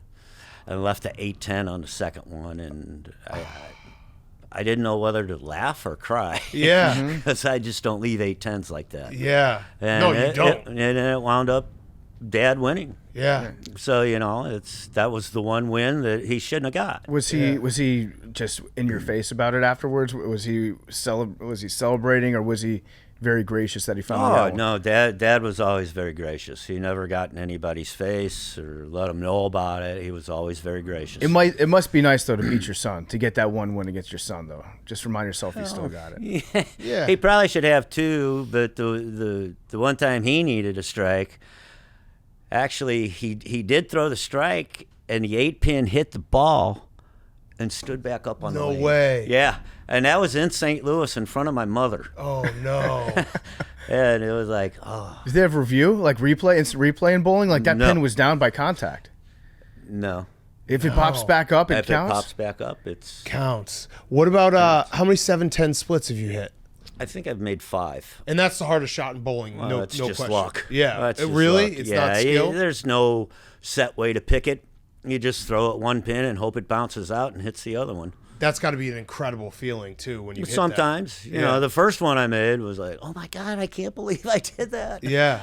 You That's, know, I mean, and yeah. So, but you know, now it's like I made 2 last year, and it was fun. You know, it's just a fun split to pick, even though you get lucky doing it. Yeah. It's just, you know, the fans get excited, the bowlers get excited, you get excited. So, you know, it's always a good time. Yeah.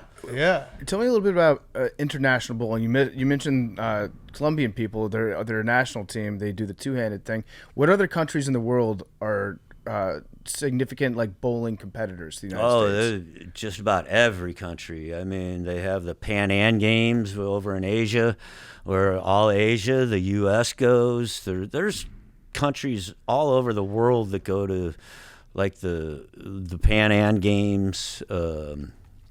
Are there different styles of bowling in different countries? Like certain teams known for more power. Well, everybody's got their own style. Yeah, so 'cause, everybody has. finesse. I'm thinking like in soccer, you know, you can point at Spain and be like, oh, they do the short passes. You can point at the United States and be like, oh, they love to lose in the first round, that sort of thing. But like when it comes to bowling, are there certain cultures that are associated with completely different styles of bowling from others? Not that I know of. I mean, everybody's got to kind of do it the same way. Yeah. I know Korea, they're very disciplined when it comes to bowling. Yeah. The coach is very disciplined. He makes the bowlers do what he wants them to do. Malaysia, I guess, might be the best country because I know a girl there, Shaolin Zulkifli, who has won gold medals in these games before. She has her own posters, billboards in Malaysia. That's awesome. When she got back from the games, she was mobbed by the press, by the public, for autographs, pictures, interview. Actually makes pretty good money for winning gold medals. You win a medal in a different country, you get paid pretty good from your country. That's awesome. I can't say that the U.S. pays all that well, but I've never been to one. Yeah. So. Yeah. So you also are a scratch golfer, is that right? I used to be. So being an incredible bowler and scratch golfer, that's got to be like the best combo of sports that you can dominate after like the age of 30. I would imagine like in your 20s, maybe it's not as cool, but you just like you've hit hole-in-ones, right? Like Yes, I have. I mean, that's incredible. Scratch golfer is an insane thing to be, and you also were one of the best bowlers of all, my personal opinion, the best bowler of all time. Would you golf all the time when you weren't bowling? Oh, absolutely. I was that much into it that, that every time that I got breaks or even out on tour, I mean, there were a bunch of guys that, hey, let's go play golf. Yeah. Like, okay, I'm in. And even on the senior tour now, I mean, after we bowl like an A squad and we have the rest of the afternoon on, there might be 8, 10, 12, 16 of us go play golf. You're the Bo Jackson of bowling and golf. No, I think so. I was gonna say it sounds like those two sports are the best ones that you can possibly be to hustle people at. Yeah. Where you can just It's take a their money. lot of similarities too. It's good eye-hand coordination. It's rhythm. It's timing. It's it's the same thing. I was It's gonna only say a different repetitive- swing. Yeah. Also, like probably the two sports you need the most mental toughness in terms of you can't make, you know what I mean? You can't make one mistake in either of the sports, and you have to be next shot has to be better than the last in shot. bowling, you throw a good shot, you can still get a bad break. Right. In golf, you hit a good shot, you're going to be rewarded for it. Yeah. Yeah. In golf, you see what's in front of you. In bowling, you don't until you actually throw the ball. Yeah. So, there's a lot of similarities, and it's just that I loved being on the golf course because I spent so much time inside Right. that I loved being outside. What about on the tour? What about groupies? Are there fans like waiting in hotels and stuff? You know, just here comes Pete Weber. Well, it's never happened to me. Okay. So Okay. I can't say if there. I'm probably sure there is. Yeah. Because, I mean, there's a But lot of like fans I said, at the events. I mean, it's never happened to me. Okay. All right. Hands up. Yeah, Maybe, I got you. I maybe got you Malaysia saying. Yeah. might happen No. over there. No. No, No Pete Weber groupies. no. There should have been. Well, I'd imagine like there's a lot of just like fat dudes with mustaches that you're their hero. Never know. You got that for groupies. Never know. What about One of my best friends in Japan? They call him my stalker. Oh. This goes back to '93. I was bowling, and every time I turn around, this man is standing there, smiling at me. And I was like, "Oh God, what'd I do now?" And it was like after every game, he would move pairs with me and just watch me bowl. And after the round was over, I was sitting at the bar having a beer, and I turned around, and there he was. So I called him over. I said, "You want a beer?" He said, "Yes," and we've been friends ever since. No way. In fact, the Storm High Sports over in Japan hires him when I go over there. They hire him to pick me up at the airport, take me to the hotel. He stays with me at the hotel, drives me to my appearances the next day. So everybody over there knows who he is. All my bowling friends knows who he is. So he's very welcomed That's with a great everybody. story. It's great, How about to think you have a stalker behind you, and then now he's one of your best friends when you go to Japan. Yeah. stalking pays off? Yeah. Right. Yeah, that's it. Dream kid. So where are you at now with bowling? So you're officially retired from the PBA, right? Well, no, Oh. I'm officially retired from the regular tour. Okay. I still am a PBA member. I still bowl full time on the PBA Senior Tour. I do bowl some of the, if I would have got invited to the U.S. Open, like I should have been. Oh, I like this. I would have bowled the U.S. Open. The Why Master, didn't they invite you? I have no idea. We got it. I mean, I'm going to make a I have stink no out of idea. this for you. Who's in charge of passing out the invites? That I don't know either. All right, we'll get to the bottom is of it the this. PBA? No, the PBA has nothing to do with it. This is totally the United States Bowling Congress. So do Okay, you the think Bowling there's someone Congress. who's like Pete Weber's too Oh, much I know of a... there is. I know there's a couple. Oh, they're They like just don't like me. He's too And much I of a don't bad like boy. them either, and I don't really care if they know or not. I love No, this. I don't like them either now. I like the fire. I But, hate them. I listen. I hate their guts. Well, a five-time Open champion, 43 years a PBA member, PBA USBC Hall of Famer. Family grew up in Indianapolis. 3 major titles, including a U.S. Open at Woodland Bowl, and I don't get an invite. Disgusting. Despicable. I think that's just an insult. It is. It's like when Major League Eating banned Kobayashi from competing in the hot dog eating Yeah. contest. Like This this, is- you're synonymous with bowling in America, and you don't get invited. That's they- bullshit. they've and made some the powerful other thing enemies that to that. gets me too is that it's an 80-lane bowling center, and they only have 108 bowlers bowling in the tournament. They got room. 36 people per squad. That's a slap in your face. And then, not to say anything against Mookie Betts, Okay. who I have bowled with, and I respect, and I have the greatest utmost respect for him. But he gets put into the tournament without having to qualify for it. Junior bowlers from Junior Team USA are automatically seated in the tournament, don't have to bowl the PTQ. That's a bigger slap in my face. Yeah. Yeah. I mean, I understand from their perspective why maybe Mookie Betts he's going to draw some eyes. But He's so gonna is get some Pete publicity. Weber. But that's the thing. Yeah. It's like Pete Weber is bowling. Pete Weber, if you want people to pay attention to your tournament, you will invite him. So have you? Whether they don't like me or not, I still draw people in. You do. That's a fact. And I still draw people for pro-ams. Have you So, competed in that tournament in the past? yeah, this is the first year that I haven't. We got to get to the bottom of this. This is now my new crusade. I'm on the warpath. I'm happy that this happened today because now I have They something say to wake that- up in the morning. I for. asked about it. They said, based on my criteria, What the fuck does that mean? What criteria being a I don't champion? know what that means, but I would have to bowl the PTQ or ask for an exemption. Like they. So that to me is a double insult. Yeah. That I have to ask for an exemption into a tournament that I've won 5 times. I'm grudging hard for you. Yeah. I know the commissioner is grudging hard too. Okay, I'm gonna look against up- you. No, for me. For you. Okay, so he's on our side, so we got to find the other people. All right, we're on this. United States Bowling Congress. We're gonna fight for you. This is like saying like Tiger Woods can't play in the Masters. Like what are we doing here? Well, they invite him. It's his choice not to bowl, Right. or not to play Golf, golf, yeah. because of injuries or Right, what have you. right, It's his choice, right. But at least he's always given the invited. option. Yes.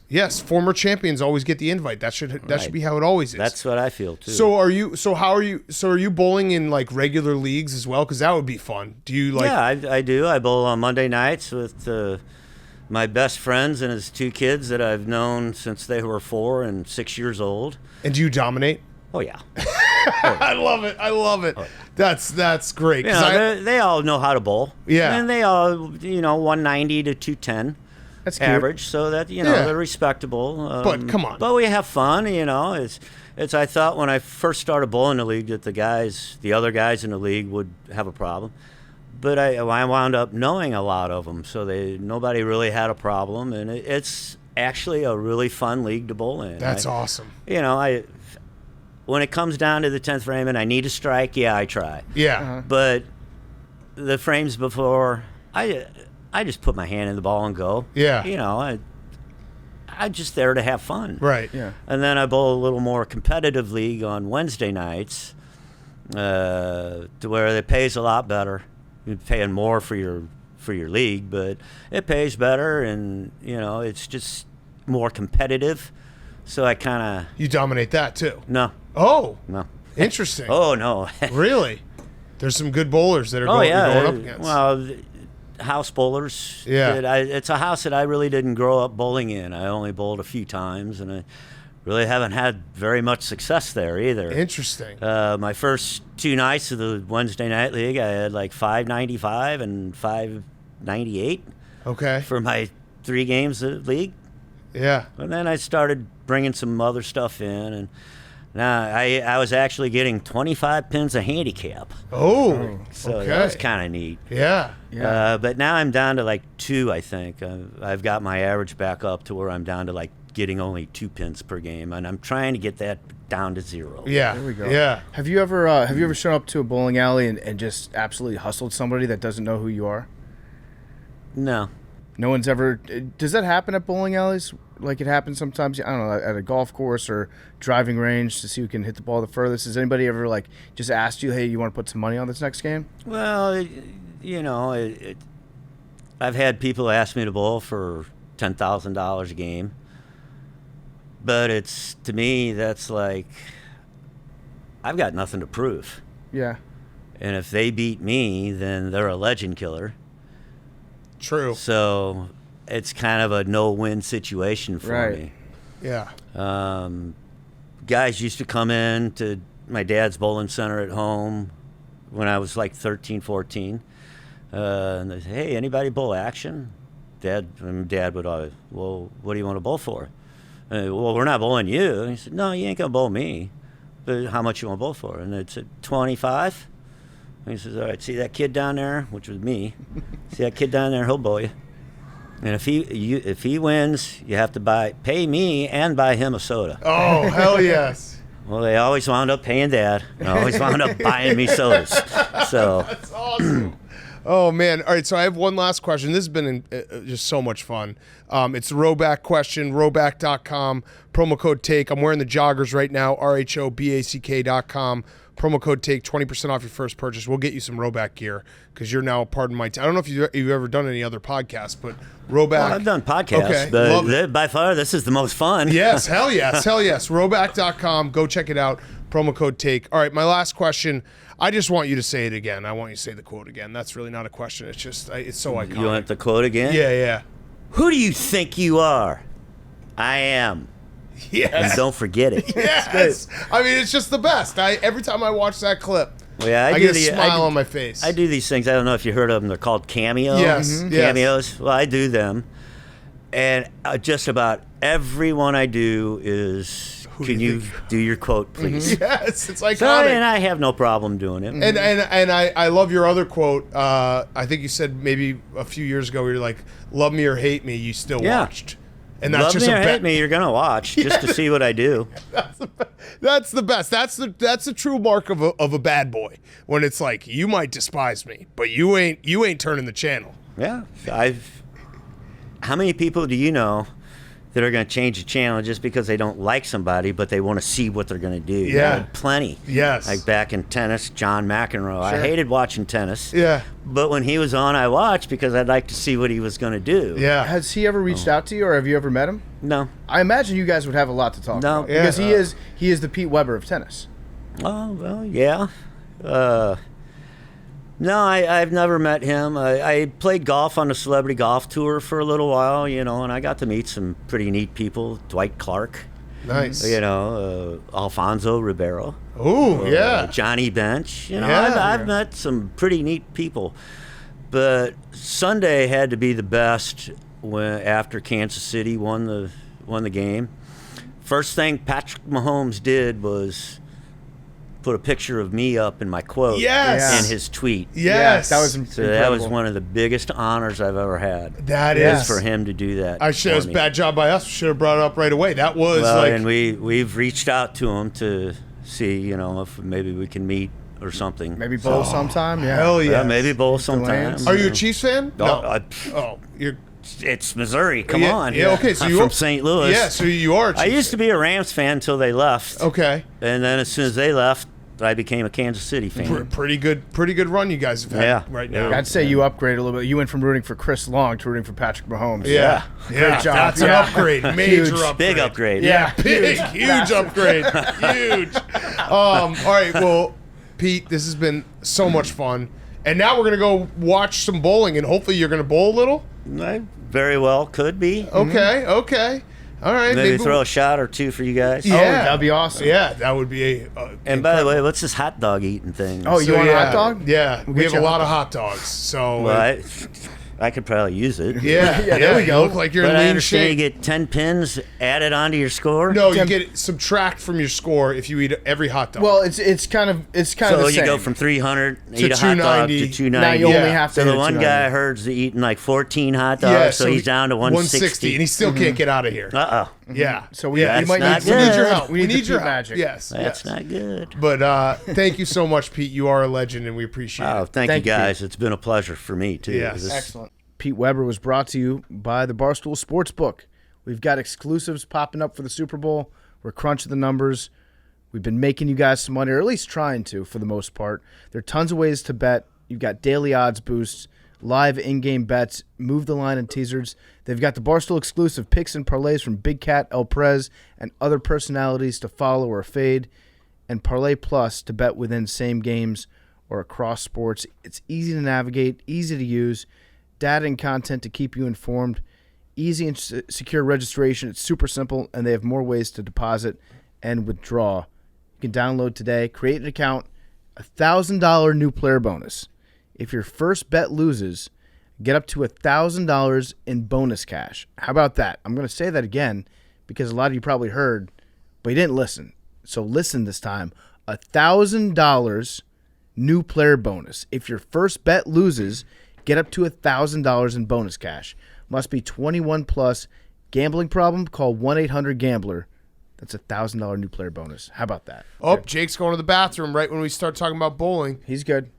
He waved it off. Just pee. Just pee. Number one, We're about to start about bowling. he might not actually be Okay. peeing. All right. So what should we say about Jake while he's out? So the bowling, the bowling challenge. We did it today. Shout out everyone who watched. It was incredible. We had like 28,000 people watching all at once concurrently. A lot of people said it was a great way to pass the time during the day. We were in the alley for 8 hours. I actually thought it was like pretty, fun and interesting. There was a moment last night before we like started where I was like, "Ooh, is this gonna be good?" I thought it was pretty funny. It was very funny. Yeah. I thought it was great. The bonus dogs, the lightning rounds. Oh, Billy was great. too so. If you haven't watched it, you can go back and watch it. But There will also be a PMTV recapping everything Awesome. on Thursday night. We did some fun wrinkles. We had a bonus round where Max and Jake ate hot dogs without using their hands, no buns. Billy said that he wasn't going to do it. I didn't 'cause want he's to too Mickey Mouse straight. win. I didn't want to Mickey Oh yeah. Mouse Oh win. okay. I'm Let's glad talk that about you brought that up, Yeah, Billy. let's talk Yeah, about I that. don't want to Mickey Mouse So win. you won all on your own today. With the stipulations put ahead of us. Like- yeah. Oh okay. Like You eating a literally hot had dog without Mickey Mouse your win. hands. Yeah. You used Pete Weber. Which was a stipulation that was brought up. And Max is a man, and Max, that was an all-time alpha move to be like, no, Pete Weber. How many hot dogs did you end up eating, Max? I had 17 hot dogs. Oh my How god! did you have 17 hot dogs? Because I lost. Oh, to yeah. Jake. And he's a yeah. man. Yeah, we did a head-to-head during the middle of it where Jake and Max went head-to-head to see who, if the loser had to get minus 10 or plus 10 pins on their score, and the loser got minus 10, or the winner got minus 10. Now- It was great. And now hang on a second here, Big Cat. Billy, what was your winning score that you rolled? The one that I won? Yeah. A 136. And how many hot dogs did you eat? I ate 17 hot dogs, but one of them was to negate the loss to Stu Feiner, and then I ate one thinking it would be given to Jake after the fact. But you ate 17 hot dogs. Yes. Jake, how many did you have? I had 19 on my own. Oh my Okay, so- god! But So- I will so- say so 5 wait. were without the bun thanks to the lightning no, round. that's fine. But correct me if I'm wrong here. Billy had the lowest bowling total and the lowest amount of hot dogs eaten today. I ate 3 for him. Remember? Remember we got 3 in the beginning? Yeah, I didn't Yeah. eat 3 for him. But even no, still, 19 is on my own. Yeah, that's what I'm saying. Yeah. Yeah. So Yeah. Jake ate more hot dogs than you and bowled and hit more pins down than you did. and didn't use Pete Weber. Is that true? I'm just questioning. I don't know. I haven't crunched coming the numbers into this, yet. I was figuring out how am I going to get out of this as the last person to get added to this on a coin toss. Didn't do any preparation. I won the system. I beat the system. I don't care. Okay. I did my time. Got in. Got out. All right, so Billy Hey, beat the system. That's a win. it was very fun to watch. Max, I want to hear your thoughts. Then we'll get to Jake, who kind of won it all because he was the big loser and he was the last man standing. Max, how are you feeling? I'm in a world of pain right now. Like Max really, still hasn't gone to the really- bathroom. I'm worried about crazy. that. I'm worried. I haven't taken a shit yet. Crazy. I don't know. I have like it is starting to hit me during this recording. I have like started to fart. I don't know if Hank has smelled them because they've been very bad. And, like I was doing all right at the end of it. I even was about to eat an additional hot dog for Jake, but right now like it's all starting to hit. And how big many did you time. eat again? 17. And hot you were dogs. eating a lot with condiments, like onions. Well, sometimes the okay. Well, The sauerkraut was essential Well, for the probiotics. smell. We were doing dirty water dogs, and like if you know, like they can get the smell of the dirty water dog can get to you after a while, like, and you just taste every bite that you take, you just start to taste that water. And I needed to mask that. I needed some sort of I needed the mustard to kind of. I needed to taste something else other than the dirty water. get because that. it was making me really sick. I get that. Now, how are you feeling like from your arm, from the bowling? Because I think if anybody here that bowled today, you were bowling like as hard as you possibly could on every bowl. You've got one speed. And you were describe the sound you make after you let go of the ball. Max's facial. He was crying at one point, like literally crying. The facial expressions, the grunts. There's a He would great let go and he goes. yeah. There's a great moment. Was that your thumb popping out of the bowl? No, or was that your mouth? He was making the sound. I was. This is the first I'm hearing of this sound. I don't know that. Yeah. Oh, I made sure to take the camera and get video. So I was Yeah. like, what is this? What is going on? Would you like to say anything about the tears? The tears weren't real tears. That's fake No. news. There was That satire. was just also Dirty water tears. I've just been going through stages of like being really bad with the hot dogs and not having any issues at all, because the first thing I did was just eat 5 hot dogs as fast as I could, and I don't think that was a good idea because it was 10 o'clock in the morning and 5 hot dogs as soon as you wake up, or not as soon as you wake up, but 5 hot dogs before 11 a.m. is probably not great for your stomach.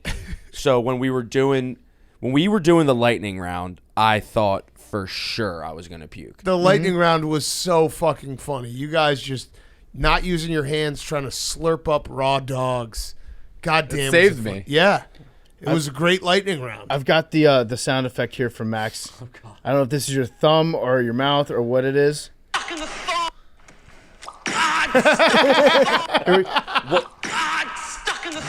Well, that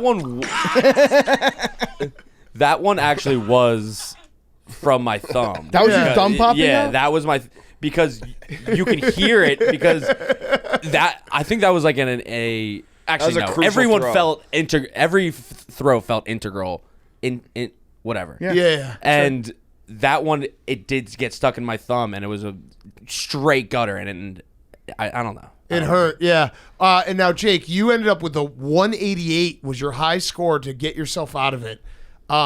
You bowled the longest. How are you feeling? You also had there was multiple times where you Lamar Jacksoned it, where you just you were like mid bowl and you're like gotta go and just grabbed the wipes and ran to the bathroom. Also, can you explain to the people what you came prepared with to the bowling alley? Yeah.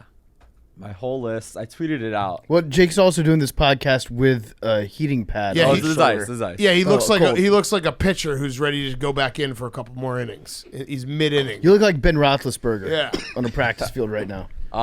Bowling, personal bowling ball. Shout out to Bowlarama for providing each of those. Yeah, shout out those. Bolero for the whole thing. Yeah, It was they were great awesome, hosts. Awesome This is awesome. sponsor. I'll yeah. definitely be going back there and using The code other Barstool food there, 15% besides the hot dogs off. were good, but the other food was fantastic. Yeah, their food and Yeah. beverage director is awesome. Yeah, Barstool Bowl through February, 15% off your reservation. Love it. Yeah. Bowling ball. The wrist guard was great because my wrist does not hurt at all. There you go. So I'll take that. The rosin bag helped too. Yep. Yep. It sticks inside. It's supposed to stick inside the holes, and Nice. yeah, it never slipped out. Okay. Nice. The bowling towel I didn't really Never slipped use. out? Never once Not slipped even- out. Welcome, Jake. Not even like towards the end? Get him on the bonk list. Oh yeah. He stuck it inside That's the hole all and I it meant. never slipped Never out. slipped. Yeah. Not even when you were like changing up your position on the lane? Never slipped out. Water. I drank. Did it ever Probably come 9. close to slipping out and you're like, oh, did I just break it? No. But you put it back in, Yeah. like immediately. I probably drank like 9 or 10 bottles of water. Okay. Nice. Yeah. Ice pack, heating pad, part of my cheesesteak jumpsuit. Change of clothes, which I did not need. Again, what were those for? In case I. An accident? Yeah. He was Oh my thinking he was God. going to shit himself. Okay. And So he you and my son are the exact or same people. Yeah. if I sweat too much. Okay, got Yeah. it. Got it. Biofreeze, which helped a lot. Got it on both shoulders. Yeah, why And were you putting the biofreeze on your non-bowling shoulder? I didn't understand that one. Because this is where my torn labrum is. Uh-huh. So it still hurts sometimes when I do physical activity. Got it. Okay. Yeah. So, and then wipes. Wipes were handy. Dude, Wipes. for And what? Listerine. Yes, mouthwash helped a lot. Max used that too because it changes your palate. Like you feel like a fresh start. You Yeah. don't taste like hot dog. You The taste like mouthwash mint. was great.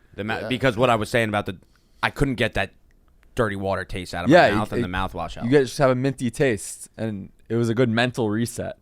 But yeah, crazy. What did you bring the wipes for? Bathroom. Oh, okay. They had Yeah. toilet paper there. Yeah. The whole easier. thing was fantastic. I was proud of you, Jake. Thank you, Proud of guys. you, Max, Billy, Mickey Mouse, but whatever. That's fine. No, I'm honestly not ashamed of what I did. 100%. Good. It was That's Mickey awesome. Mouse's fuck. Yeah. Yeah. And you didn't. And you you're did too your time. straight to eat hot dogs without a bun. You beat the Look, system. you guys wanted to watch other grown men do that, so Yeah, it was Yeah, fucking you did. That's on hilarious. And the comments loved it. Billy's like, hey, yo. Hey, pause. What? You eating a dog? You drinking with a straw over there? That's sus. I also Bowling? like at one point I had to I came and came back like You put your after 30 fingers into minutes, balls over there? and Billy What? we were You like like that Billy, ice cream cone? we have all the Coors Lights. If you drink Coors Light, it's a pin off. And he was like, no, I'm only doing it if it's 5 pins or 10 pins per beer. And then I came back 30 minutes later, and he was just drinking a beer. Like he was like, "All right, I'll fine. I'll do some beers." Yeah, no, I think that was a good call. Yeah, it Loosened you up was. a little bit. It actually did. I was getting frustrated. I was like, you know what? I'm just gonna chill out with a nice ice cold Coors Light. Yeah, and it worked. There's a moment where we saw Billy getting into a state that we've seen plenty of times when he gets himself into a mess, but then the mess becomes our fault for him being there. Yep. And then he starts to turn on us, and he just starts to get annoyed at everything. We saw it coming, and the ice cold Coors Light chilled you out. There's also some like happy get into your hole like when the pins just weren't going down. Yeah. He's No, like, Billy. that's supposed to go down. I loved Billy, like the way he bowls. He just rolls it as hard as he can every time. He's like, why aren't they going down? Angry. Yeah, I understand some people were mad that we were punting games, but it was the right strategy. Yeah, I mean, you had had to bowl for 8 hours. Yeah. Jake, before we did this, you were breaking it down logically, and you were thinking to yourself, this might not even be possible to do in one day. Right. No, if it wasn't a one-day thing, like I was going to punt the whole first day. Oh my God, That would have been bad. Yeah. I would have hated. I would have that. been very upset Yeah. at you. Yeah. Very upset. Because originally, right, we had the idea of doing this for Yeah. as long as possible. No, and having it, 8 like, hours 6 felt hours like a day. it felt like the perfect time, and now we were. I didn't think Jake was gonna finish. Yeah. There was probably like 4:30. I was like, oh man, like, Yeah. and it being in if I was in your shoes, it just felt like you were close a couple times, and I was like, this could be a situation where it feels like we're close, but we're gonna be here till 8. Yeah, it all worked out. But that 188 was Yeah. was a fantastic. I game. will was. say, bowling a turkey, the feeling of that is the equivalent of hitting like a 50-foot putt. Yeah, no, you It's, like, finished with so four straight. exciting. You finished with 4 straight strikes. It was electric, and yeah, the hot dogs worked out perfectly. Next year, I think we're gonna do. You got to hit a hole in one. Jesus Christ. I don't know about that. That would be so funny. Yeah. If we just had a fucking course and like a nice little. I actually don't 100 think that would yards. take that long either. Oh, it yeah, would take It would forever. take a long time. Some of us don't even What? golf. Yeah. It would take on like a 180-yard hole. It Yeah, would take so long. Ann. Can you keep every ball? No, not on the- 180 yards. Like it would be like a pitch and putt. But Yeah, still, it would probably take be a like long 100. Can you keep 110 balls yards on the sounds right. green where another ball can knock it in? I vote No. yes. I think yes. time. I mean, we have ourselves into this. Yeah. we have a year to figure this Yeah, out. Yeah. But that was thrown around. I think that would be fun. I like PFT's that. gonna buy me $400 worth of Arizona themed swag from a bet we made, a one-on-one match we had. We did, yeah. I mean, I do have a ruptured UCL, much like Brock Purdy. So congratulations, you beat me, I You're a guess. handicap guy. Good job. Yeah. The other idea of flying to this next Super Bowl eastward Yeah. with at least 3 connecting flights, that sounds pretty sick. What about having to take nothing but Uber pools or like shared lifts for a month? Or just to the Super Bowl. Uber pooling to the Super Bowl? Yeah, that's a big honor system, PFT. Oh man. no, for a because month? you can check Yeah. your history. Yeah. People could lift, people could cab. You can check the history though. You have to match it all up. Yeah. All your. Jake, are you rides. saying that you would cheat? Never. I'm Sounds like saying you it would. seems like an easy loophole if you wanted to. I mean, I'm not a cheater. I would not do it. Isn't there like a wheels up pool thing where you can like share a private flight with other people? Sounds like broke boy behavior to me. Oh, next year's in Vegas. If you Yeah. want to theme something there. Yeah. All right. So yeah, a job well done, boys. It was a lot of fun. I had a lot of fun. Hopefully not too sore. Wednesday. I don't- Yeah, I don't care. I know. Yeah. I mean, I hope you're. I guess I hope you're not. No, I don't really care. Yeah, I don't really care. Like, if you're Max's sore, face right now. He is- just started I'm burping. really going through it. He just started burping. if you're sore, that's like okay, cool. Yeah. I hope you're a little bit sore. I Actually. think Wednesday, Thursday will be. And I think by Friday I should be 100%. All right, let's just put it this way: if you are sore, don't need to tell us. I And won't. Okay. Just basically, just don't go bowling for the next like 3 days, and you'll be fine. Yeah. Yeah. Trust Tree, the toppings on those Nathan's hot dogs, I'd literally go back and get some more Right now? Yeah, I'm finally like I finished earlier all my hot dogs. Yeah, I'm 'cause like Pete hungry Weber, again. And yeah, I would 100% go eat one of those chili dogs with the sauerkraut again. just- And the red onion, it was so good. Yeah, the food there was fantastic. And watching Pete Weber bowl in person was just Awesome. as majestic as you would think. He stepped up first one strike. Just felt awesome. Super Awesome. smooth. Okay. Numbers. Did I say we're doing 2? I think we're doing 2. Yep. I'm gonna do 69. I'll do 17. I'm gonna do 51. He's explaining the rules. 18. You can pick another. No, we're gonna do 2 drawings. We're all doing. Okay, so when do we start for the first drawing?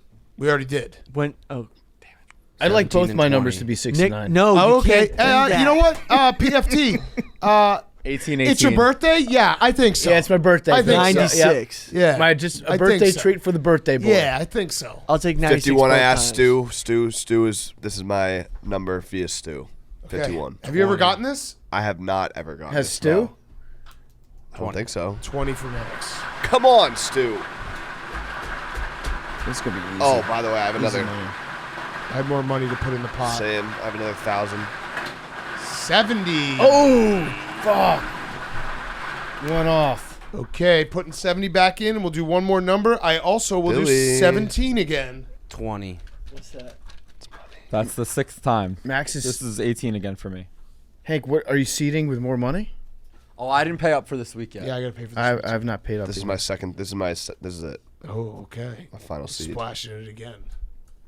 You have to match it, you know. You have What? to- if someone wins, you match it. What? Yeah. That was the rule. All right. So you put the seed money back in your wallet. What seed money? All right, 17. You got 69 PFT? I did get 69. Yeah. I got 96. All right. Second number, Hank. Actually, I'm going to do 51. 18. 31. I'll do Oh 17. no, 17. I was 17. Oh, I think Max had it first. I don't think so. Yeah, I think I had it first. think he I had it first. I had 17 hot dogs. That's the only reason yeah, I'm picking. so that Max today. had it first. All right, no seed money then. Okay. No, I'm just kidding. 31. It's fine.